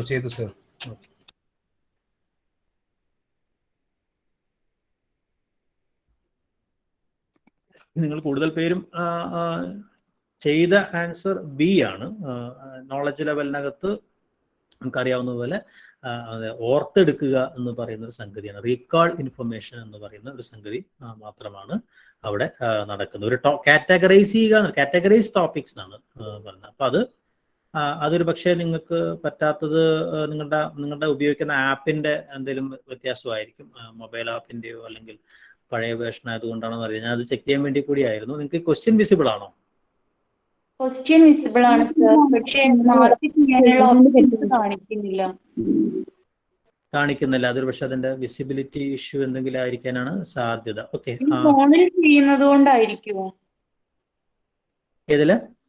ഫോണിൽ ചെയ്യുന്നത് കൊണ്ടായിരിക്കുമോ? ഒരു പക്ഷേ അതിനകത്ത് അങ്ങനെ ആവാൻ സാധ്യത. ഫോണിൽ ആർക്കെങ്കിലും ചെയ്യാൻ പറ്റുമോ? എനിക്കത് ഫോണിലും ടാബിലും ചെയ്യാൻ വേണ്ടി പറ്റുന്നില്ല. Yes yes. അപ്പൊ അത് ഞാൻ ഫോണിലാണ് ചെയ്യുന്നത്. ചെയ്യാൻ പറ്റുന്നുണ്ടോ? പറ്റുന്നുണ്ട് സാർ. പറ്റും. അത് ജസ്റ്റ് പരിചയമില്ലാത്തതാണ്. അല്ല, ഇത് വേറെ ഒന്നുമല്ല. നമ്മൾ കുറച്ച് ക്വസ്റ്റ്യൻസ് ഡിസ്കസ് ചെയ്തുകൊണ്ട് തന്നെ ക്ലാസ്സുകൾ ഇനി നമ്മളെങ്ങനെ വെറുതെ ഡിസ്ക്രിപ്റ്റീവ് ക്ലാസ്സുകളേക്കാൾ ക്വസ്റ്റ്യൻസ് ഡിസ്കസ് ചെയ്യുന്ന ക്ലാസ്സുകളിലേക്ക് നമ്മൾ മാറും. അതിന്റെ നോട്ടുകളൊക്കെ മിക്കവാറും നമ്മൾ ഈ പറഞ്ഞ ഫ്ലിപ്പ് ലേണിംഗിന്റെ സംഗതി വേറെ തരത്തിലാണ് നമ്മൾ ഇനി കൊണ്ടുവരുന്നത്. അപ്പൊ മെറ്റീരിയൽ അവിടെ കൊടുക്കുകയും നമ്മൾ അതുമായി ബന്ധപ്പെട്ട ഡിസ്കഷൻസും ചോദ്യങ്ങളും ഇവിടെ ഡിസ്കസ് ചെയ്യാന്നുള്ള രീതിയിലാണ് ഇനി പ്ലാൻ ചെയ്യുന്നത്. അപ്പൊ അതൊന്നും ഏതാണ് ഇതിന്റെ ആൻസർ? സി അല്ലേ? ഇതിന്റെ ആൻസർ ബി ആണോ? ബി ആണ്. റീകാൾ ഇൻഫർമേഷൻ മാത്രമേ നോളജ് ലെവലിൽ ഉള്ള ഒരു സംഗതിയല്ല. ഓർത്തെടുക്കുക എന്ന് പറയുന്നത് കാറ്റഗറൈസ് ടോപ്പിക്സ് എന്നുള്ളതാണ് അല്ലെ. ടോപ്പിക്സുകളെ കാറ്റഗറൈസ് ചെയ്യുക എന്ന് പറയുമ്പോൾ കുറച്ചുകൂടെ ഹയർ ലെവലിൽ ഒരുതരം അനലറ്റിക്കലായ ഒരു സംഗതി കൂടെ അതിനകത്ത് വരുന്നുണ്ട് എന്നുള്ളത്. ആൾറെഡി ഉള്ള ചില കാറ്റഗറികൾ തിരിച്ചതല്ല. കാറ്റഗറൈസ് ടോപ്പിക്സ് എന്ന് പറയുമ്പോൾ അത് കുറച്ചുകൂടെ ഹയർ ലെവലായിട്ടത് മാറും. അടുത്ത ഒരു ചോദ്യത്തിലേക്ക് പോവാം. ചോദ്യം ഒന്ന് ജസ്റ്റ് വായിച്ചാൽ മതി. ഞാൻ ഈ ഒരു കോഡ് എൻഡ് ചെയ്തു.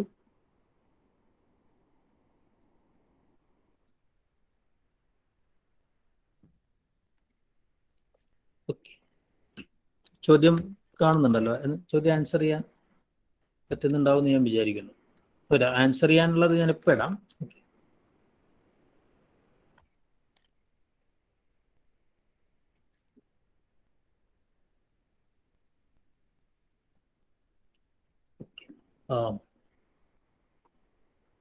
രണ്ടാമത്തെ ചോദ്യത്തിന് which type of question is A sample of evaluation എന്ന് പറയുന്ന ഒരു ചോദ്യം അല്ലെ. ഇവാലുവേഷൻ എന്ന് പറയുന്ന ഒരു സംഗതി ഒരു കുറെ കൂടെ ഹയർ ലെവലാണ് നമ്മൾ പറയുന്നത്. ഏറ്റവും ടോപ്പ് ലെവലിൽ ഉണ്ടായിരുന്നത് do you agree with the action of Ram എന്ന് പറയുന്ന ഒരു ചോദ്യം അല്ലെ.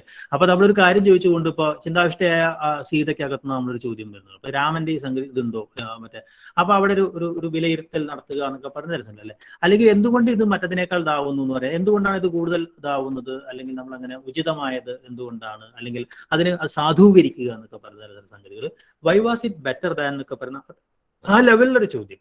What source can you use to support your opinion എന്നൊക്കെ പറയുന്നത്. അപ്പൊ അത് നമ്മൾ പറയുന്ന ഉപോത്ബലകമായ സംഗതികളൊക്കെ വെച്ചുകൊണ്ട് അതിനെ ആർഗ്യൂ ചെയ്യുക എന്നൊക്കെ പറയുന്ന ഒരു ചില സംഗതികൾ അല്ലെ. ഏറ്റവും അവസാനത്തെ ഈ പറയുന്ന പോലെ ആൾ ഓഫ് ദ എബവ് എന്ന് പറയുന്നത്. ഇതിനകത്ത് ഏതാണ് ഈ പറയുന്ന പോലെ ഇവാലുവേഷൻ എന്ന് പറയുന്ന ഒരു ഹയർ ലെവൽ ആയിട്ടുള്ള ഒരു സംഗതിയുള്ള ബ്ലൂംസ് ടാക്സോണമി വെച്ചിട്ട് ഈ പറയുന്നത് ഏതാണ് എന്നുള്ളതാണ് ചോദ്യം. ഓക്കെ, ഇപ്പൊ കുറച്ച് പേർക്ക് കൂടെ ചെയ്യാൻ പറ്റിയെന്ന് തോന്നുന്നു. എന്തായാലും ഇതിനകത്തുള്ള ആൻസർ എന്ന് പറയുന്നത് നമുക്കറിയാം 3 ചോദ്യങ്ങളും എന്താണ്, 3 ചോദ്യങ്ങളും ഇവാലുവേഷൻ ലെവലുള്ള ക്രിട്ടിക്കൽ തിങ്കിങ് ആവശ്യമുള്ള ചോദ്യങ്ങളാണ്. ആൾ ഓഫ് ദ എബവ് ആണ് അതിന്റെ കറക്റ്റ് ആൻസർ എന്ന് പറയുന്നത്. കാരണം ഇത് 3ഉം ഹയർ ലെവലായിട്ടുള്ള സംഗതികൾ ആണ്. കുട്ടിയുടെ സ്വന്തമായ ചിന്താശേഷിയെ ഉപയോഗിക്കേണ്ട സാധനമാണ്. ക്ലിയർ ആണല്ലോ അതല്ലേ?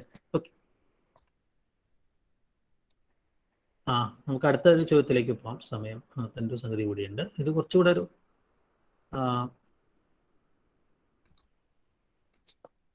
ഇതായ ചോദ്യമാണ്. ഇനിയുള്ള ചോദ്യങ്ങൾ നമുക്ക് ഓക്കെ. ഈ ചോദ്യം നിങ്ങൾക്ക് ക്ലിയർ ആയി കാണുമെന്ന് വിചാരിക്കുന്നു. കൂട്ടത്തിൽ എനിക്ക് ടൈപ്പ് ചെയ്യേണ്ടി വരുന്നത് എന്താണ് ചോദ്യം ഞാൻ വായിക്കാൻ വൈകുന്നത്, നിങ്ങളപ്പോഴേക്കും വായിക്കാനുള്ള സംഗതി കൂടി ഉണ്ടെന്ന് വിചാരിക്കുന്നു. ഓക്കെ, അപ്പൊ ഈ ചോദ്യം ഇത്രയേ ഉള്ളൂ. Which of the following learning outcomes is properly stated in terms of student performance എന്ന് പറയുന്ന ഒരു ചോദ്യമാണിത്. അപ്പോൾ develops an appreciation of the importance of testing, അല്ലെ explain the purpose of test specification, learn how to write good test items, അല്ലെ realize the importance of validity എന്നൊക്കെ പറയുന്നത് ഈ പറയുന്ന ഏത് ലെവലിലാണ് നോളജ്, അപ്ലിക്കേഷൻ, ക്രിയേഷൻ, സിന്തസിസ് എന്ന് പറയുന്ന ഒരു സംഗതി. ഏത് സ്കില്ലിനെയാണ് ഇത് ചെയ്യുന്നത് എന്ന് പറയുന്ന ഒരു ചോദ്യമാണ്. എന്താണ് നിങ്ങളുടെ അഭിപ്രായം? ഏത് ലെവലിലാണ് ഈ സംഗതി വരുന്നത്? കുട്ടിയുടെ ഒരു പെർഫോമൻസ് ഈ പറയുന്ന പോലെ develop and appreciation of the importance of testing, explain the purpose of test specification എന്ന് പറയുന്നത് അല്ലെ, learns how to write good test items എന്ന് പറയുന്നത് അല്ലെ, realises the importance of validity എന്നൊക്കെ പറയുന്നത് അല്ലെ. കുറച്ചൊരു ടഫായൊരു ചോദ്യമാണ്. പക്ഷെ ഈ പറഞ്ഞ 3 സംഗതികളും നോക്കിയാൽ കാണാൻ കഴിയും. അത് എന്താ പറയുക, അപ്ലിക്കേഷൻ ലെവലിലാണ് പ്രധാനമായിട്ട്. താൻ പഠിച്ചെടുത്തൊരു കാര്യത്തിൽ നിന്ന് ഒരു പുതിയ സിറ്റുവേഷനിലേക്ക് അത് കൊണ്ടുവരികയും മൂല്യനിർണ്ണയ സ്വഭാവത്തിലുള്ള ചില കാര്യങ്ങൾക്ക് അതിന് അപ്ലിക്കേഷനാണ് അതിനകത്ത് ഏറ്റവും കൂടുതൽ പ്രാധാന്യം ഉള്ളത് എന്ന് നമുക്ക് കാണാൻ കഴിയും. അതുകൊണ്ട് സെക്കൻഡ് ചോയ്സ് ആണ്. സെക്കൻഡ് ചോയ്സ് തന്നെയാണ് എല്ലാവരും അടയാളപ്പെടുത്തിയിരിക്കുന്നത്. സെക്കൻഡ് ആണ് അതിൻ്റെ കറക്റ്റ് ആൻസർ എന്ന് പറയുന്നത്. ഓക്കെ, അടുത്ത ഒരു ചോദ്യം. നമ്മളിനി ഒരു ഇതിലേക്ക് നമ്മുടെ സമയത്തിൻ്റെ ഒരു സംഗതി ഉള്ളത് കൊണ്ട് ഞാൻ ബാക്കിയുള്ള ചോദ്യങ്ങളുടെ ആൻസർ മാത്രം ഒന്ന് ഡിസ്കസ് ചെയ്ത് പോവാം. അപ്പോൾ തന്നെ സമയം കുറയായി. Okay, reliability is the same as consistency, relevancy എന്നൊക്കെ പറഞ്ഞാൽ എന്താണ് റിലയബിലിറ്റി എന്ന് പറയുന്ന ഒരു കാര്യം എന്താണ് എന്ന് അതിന് സമാനമായ ചില പ്രയോഗങ്ങളെ കണ്ടെത്തുന്ന ഒരു സംഗതിയാണ്. അത് ഏത് ലെവലിലുള്ളതാണ് ചോദ്യം അല്ലെ. 1, 2, 3, 4 അത് 1 ആണോ 2 ആണോ 3 ആണോ 4 ആണോ? ആരെങ്കിലും ഒരാൾ കമന്റ് ചെയ്താൽ പെട്ടെന്ന് നമുക്ക് എന്താ നിങ്ങൾക്ക് ഈ ഒരു ചോദ്യവും അതിന്റെ ഓപ്ഷൻ ഉണ്ട്. ഈ ഇത്തരം ഒരു ചോദ്യമാണ് കൊടുത്തിരിക്കുന്നത്. ആ ചോദ്യം ഏത് ലെവലിലുള്ള ചോദ്യമാണ് എന്നുള്ളതാണ്. ആർക്കെങ്കിലും പെട്ടെന്ന് ആൻസർ ചെയ്യാവോ? നോളജ് ലെവലാണോ, ആപ്ലിക്കേഷൻ ലെവലാണോ, ക്രിയേഷൻ ആണോ, സിന്തസിസ്? വളരെ ഏറ്റവും സിമ്പിളായ ചോദ്യമാണ്.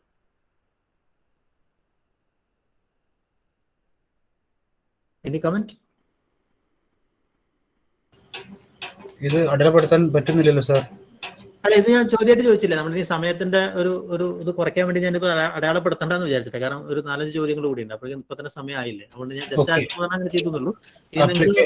ആപ്ലിക്കേഷൻ ആണോ ഇത്? ഇത്രയേ ഉള്ളൂ. ഇതിപ്പോ റിലയബിലിറ്റി എന്ന് പറയുന്ന ഒരു ആശയം അതെന്താണെന്ന് മനസ്സിലാക്കിയിട്ട് അതിന് അത് ഒരു സമാനമായ സാധനത്തെ എന്താണെന്ന് തിരിച്ചറിയുന്നത് നോളജ് മാത്രമാണ്. നോളജ് എന്ന് പറയുന്ന ഒരു സംഗതി മാത്രമേ അതിനകത്ത് വരുന്നുള്ളൂ അല്ലെ. അതെന്താണെന്ന് മനസ്സിലാക്കുക. റിലയബിലിറ്റി എന്ന് പറഞ്ഞ ഒരു കോൺസെപ്റ്റ് എന്താണെന്ന് മനസ്സിലാക്കുന്ന ഒരു ലെവലിൽ അത് വരുന്നുള്ളൂ. ഓക്കെ, അടുത്തൊരു ചോദ്യം എന്ന് പറയുന്നത് അപ്പോൾ ഇതും ഇതുപോലെ തന്നെ ഒരു ചോദ്യമാണ്. അതായത് ഇപ്പോൾ നമ്മുടെ ലിറ്ററേച്ചറിലൊക്കെ ഒരു ചോദ്യമാണ്. അപ്പോൾ നമ്മൾ ഈ പറഞ്ഞ പോലെ കുറേ പ്രസ്ഥാനങ്ങൾ നമ്മൾ പഠിപ്പിക്കും. നമ്മൾ ഈ പറഞ്ഞ ഇംപ്രഷനിസം, പോസ്റ്റ് ഇംപ്രഷനിസം, റൊമാൻറ്റിസം, കുറേ പ്രസ്ഥാനങ്ങളൊക്കെ ഇത് ചെയ്തതിന് ശേഷം അപ്പോൾ ഇംപ്രഷനിസം നമുക്കറിയാം. ക്ലോഡ് മോനിക് പല ചിത്രങ്ങളും മറ്റു, അല്ലെങ്കിൽ സാൽവദോർ ദാലിയുടെ ചിത്രങ്ങളൊക്കെ. അപ്പോൾ ചിത്രങ്ങൾ ഇത് ഏത് പ്രസ്ഥാനത്തിൽപ്പെട്ട ചിത്രമാണെന്ന് മനസ്സിലാക്കുക എന്ന് പറയുന്ന ഒരു ചോദ്യമാണെന്ന് വിചാരിച്ചു അല്ലെ. അപ്പൊ സ്വാഭാവികമായിട്ട് ഈ പ്രസ്ഥാനങ്ങളെയും പ്രവണതകളെയൊക്കെ കൂട്ടി തിരിച്ചറിയുകയും അല്ലെ, ആ ചിത്രം നോക്കിക്കൊണ്ട് ആ ചിത്രത്തിനെ അപ്പൊ അവിടെ എന്താ അവിടെ അനലൈസിങ് എന്ന് പറയുന്ന ഒരു ശൈലി. ചിത്രത്തെ അപഗ്രഥിച്ചുകൊണ്ട് ഇതിന്റെ പ്രസ്ഥാനത്ത് തന്റെ നേരത്തെ അറിവിലേക്ക് അനലൈസിങ് എന്ന് പറഞ്ഞാൽ ചിത്രത്തിന്റെ എലമെന്റ്സ് ഡീറ്റെയിലിംഗ് അതിനെ ശകലങ്ങളാക്കി മാറ്റിക്കൊണ്ട് ഈ പറയുന്ന ഇതിനകത്ത് സർറിയലിസം ആണോ പോസ്റ്റ് ഇംപ്രഷനിസം ആണോ എന്നുള്ളത് ആ കുട്ടി അതിനെ ആശയമായിട്ട് മാറ്റുന്നു എന്ന് പറയുന്ന ഒരു പ്രോസസ്സാണ് അല്ലെ. ഓക്കെ, അപ്പൊ അത് ഈ പറഞ്ഞ അനലൈസിങ് എന്ന് പറയുന്ന ഒരു ചോദ്യം. യെസ്, ഇത് ഇനിയൊക്കെ നമുക്ക് വളരെ ഇൻഫോർമേഷൻ ലെവലിലുള്ള നമ്മൾ പറഞ്ഞു കഴിഞ്ഞ കാര്യങ്ങളുമായി ബന്ധപ്പെട്ട ചില ചോദ്യങ്ങൾ. മിക്കവാറും ഇത്ര ചോദ്യങ്ങൾ PSC പ്രതീക്ഷിക്കാവൂ, അല്ലാതെ നേരത്തെ പറഞ്ഞ ചോദ്യങ്ങൾ ഉണ്ടാവുന്നില്ല അല്ലെ. ടാക്സോണമി വാസ് നെയിംഡ് ആഫ്റ്റർ അല്ലെ who chaired the committee of educators that device the taxonomy അല്ലെ. നമ്മളത് ചരിത്രം പറഞ്ഞപ്പോൾ നമ്മൾ പറഞ്ഞിട്ടുണ്ട് അല്ലെ. പിന്നീട് ആ പേരിൽ ആരുടെ പേരിലാണ് ഇത് വന്നത് അല്ലെ, അദ്ദേഹത്തിന്റെ പേര് ബെഞ്ചമിൻ നമ്മൾ പറഞ്ഞതാണ്. The revised version of Bloom's taxonomy was provided by അല്ലെ. അതും നമ്മൾ പറഞ്ഞു കഴിഞ്ഞ കാര്യമാണ്. ഇത്തരം ചോദ്യങ്ങളായിരിക്കും മിക്കവാറും ചോദിക്കുക അല്ലെ. ആൻഡേഴ്സൺ ആണോ, ക്രാത്തോൾ ആണോ, അല്ലെങ്കിൽ ബെഞ്ചമിൻ അല്ലെ. നമ്മൾ 4ാമത് ഡി അല്ലെ, ഓപ്ഷൻ ഡി അല്ലെ. ആൻഡേഴ്സണും ക്രാത്തോളും ചേർന്നിട്ടാണ് ഈ പറയുന്ന റിവൈസ്ഡ് ടാക്സോണമി അവതരിപ്പിച്ചതിനെ തൊട്ട് മുന്നേ പറയേണ്ട അല്ലെ. ഓപ്ഷൻ ഡി ആണ് അതിന്റെ ഉത്തരം എന്ന് പറയുന്നത്. ആ കമ്മിറ്റി ഈ പറഞ്ഞ ഡൊമൈനുകളെ അല്ലെങ്കിൽ നമ്മുടെ ഈ എഡ്യൂക്കേഷണൽ ആക്ടിവിറ്റികളുടെ ഡൊമൈനുകളെ എത്രയായിട്ടാണ് പറഞ്ഞത്? വളരെ സിമ്പിൾ ആയിരുന്നു അല്ലെ. എത്ര ഡൊമൈനുകളായിട്ടാണ് അവർ പറഞ്ഞത് അല്ലെ? 3 എന്നുള്ളത് നമുക്കറിയാവുന്നത്. വളരെ ബേസിക് ആയ ചില ചോദ്യങ്ങളാണ് ഇത്. Okay, in which order the level of taxonomy are followed? Okay, ഏത് ലെവലിലാണ് എന്ന് പറയും അല്ലെ. ഏത് ലെവലിലാണ് എന്നുള്ളത്. ഓക്കെ, ഏത് ലെവലിലാണ്? ഞാൻ ഇതിൽ മാർക്ക് ചെയ്യാൻ ജാംബോർഡ് ചോദിച്ചു, പക്ഷെ പല ആളുകൾക്കും Jamboard lower to higher lower to higher എന്ന് പറയും അല്ലെ. Yes. In which level a student can be able to formulate, build, invent, create, compose, generate, derive, modify, develop. അല്ലെ ഈ പറഞ്ഞ എല്ലാ ആക്ഷൻ വെർബുകളും ശ്രദ്ധിക്കുക അല്ലെ. അപ്പൊ ആ സാധനം എന്ന് പറയുന്നത് എന്തിലാണ് വരുന്നത്? ഒന്ന് ബിൽഡ് ചെയ്യുക. കുറച്ച് മുന്നേ പറഞ്ഞേ ഉള്ളൂ. ക്രിയേറ്റിംഗ് എന്ന് പറയുന്ന ഹയർ ലെവൽ അല്ലെ. ക്രിയേറ്റിംഗ് എന്ന് പറയുന്ന ഏറ്റവും ഹയർ ലെവലുള്ള ഒരു ഡൊമൈനിലാണ് ഇത് വരുന്നത്. ഓക്കെ, ഓപ്ഷൻ ബി ആണ്.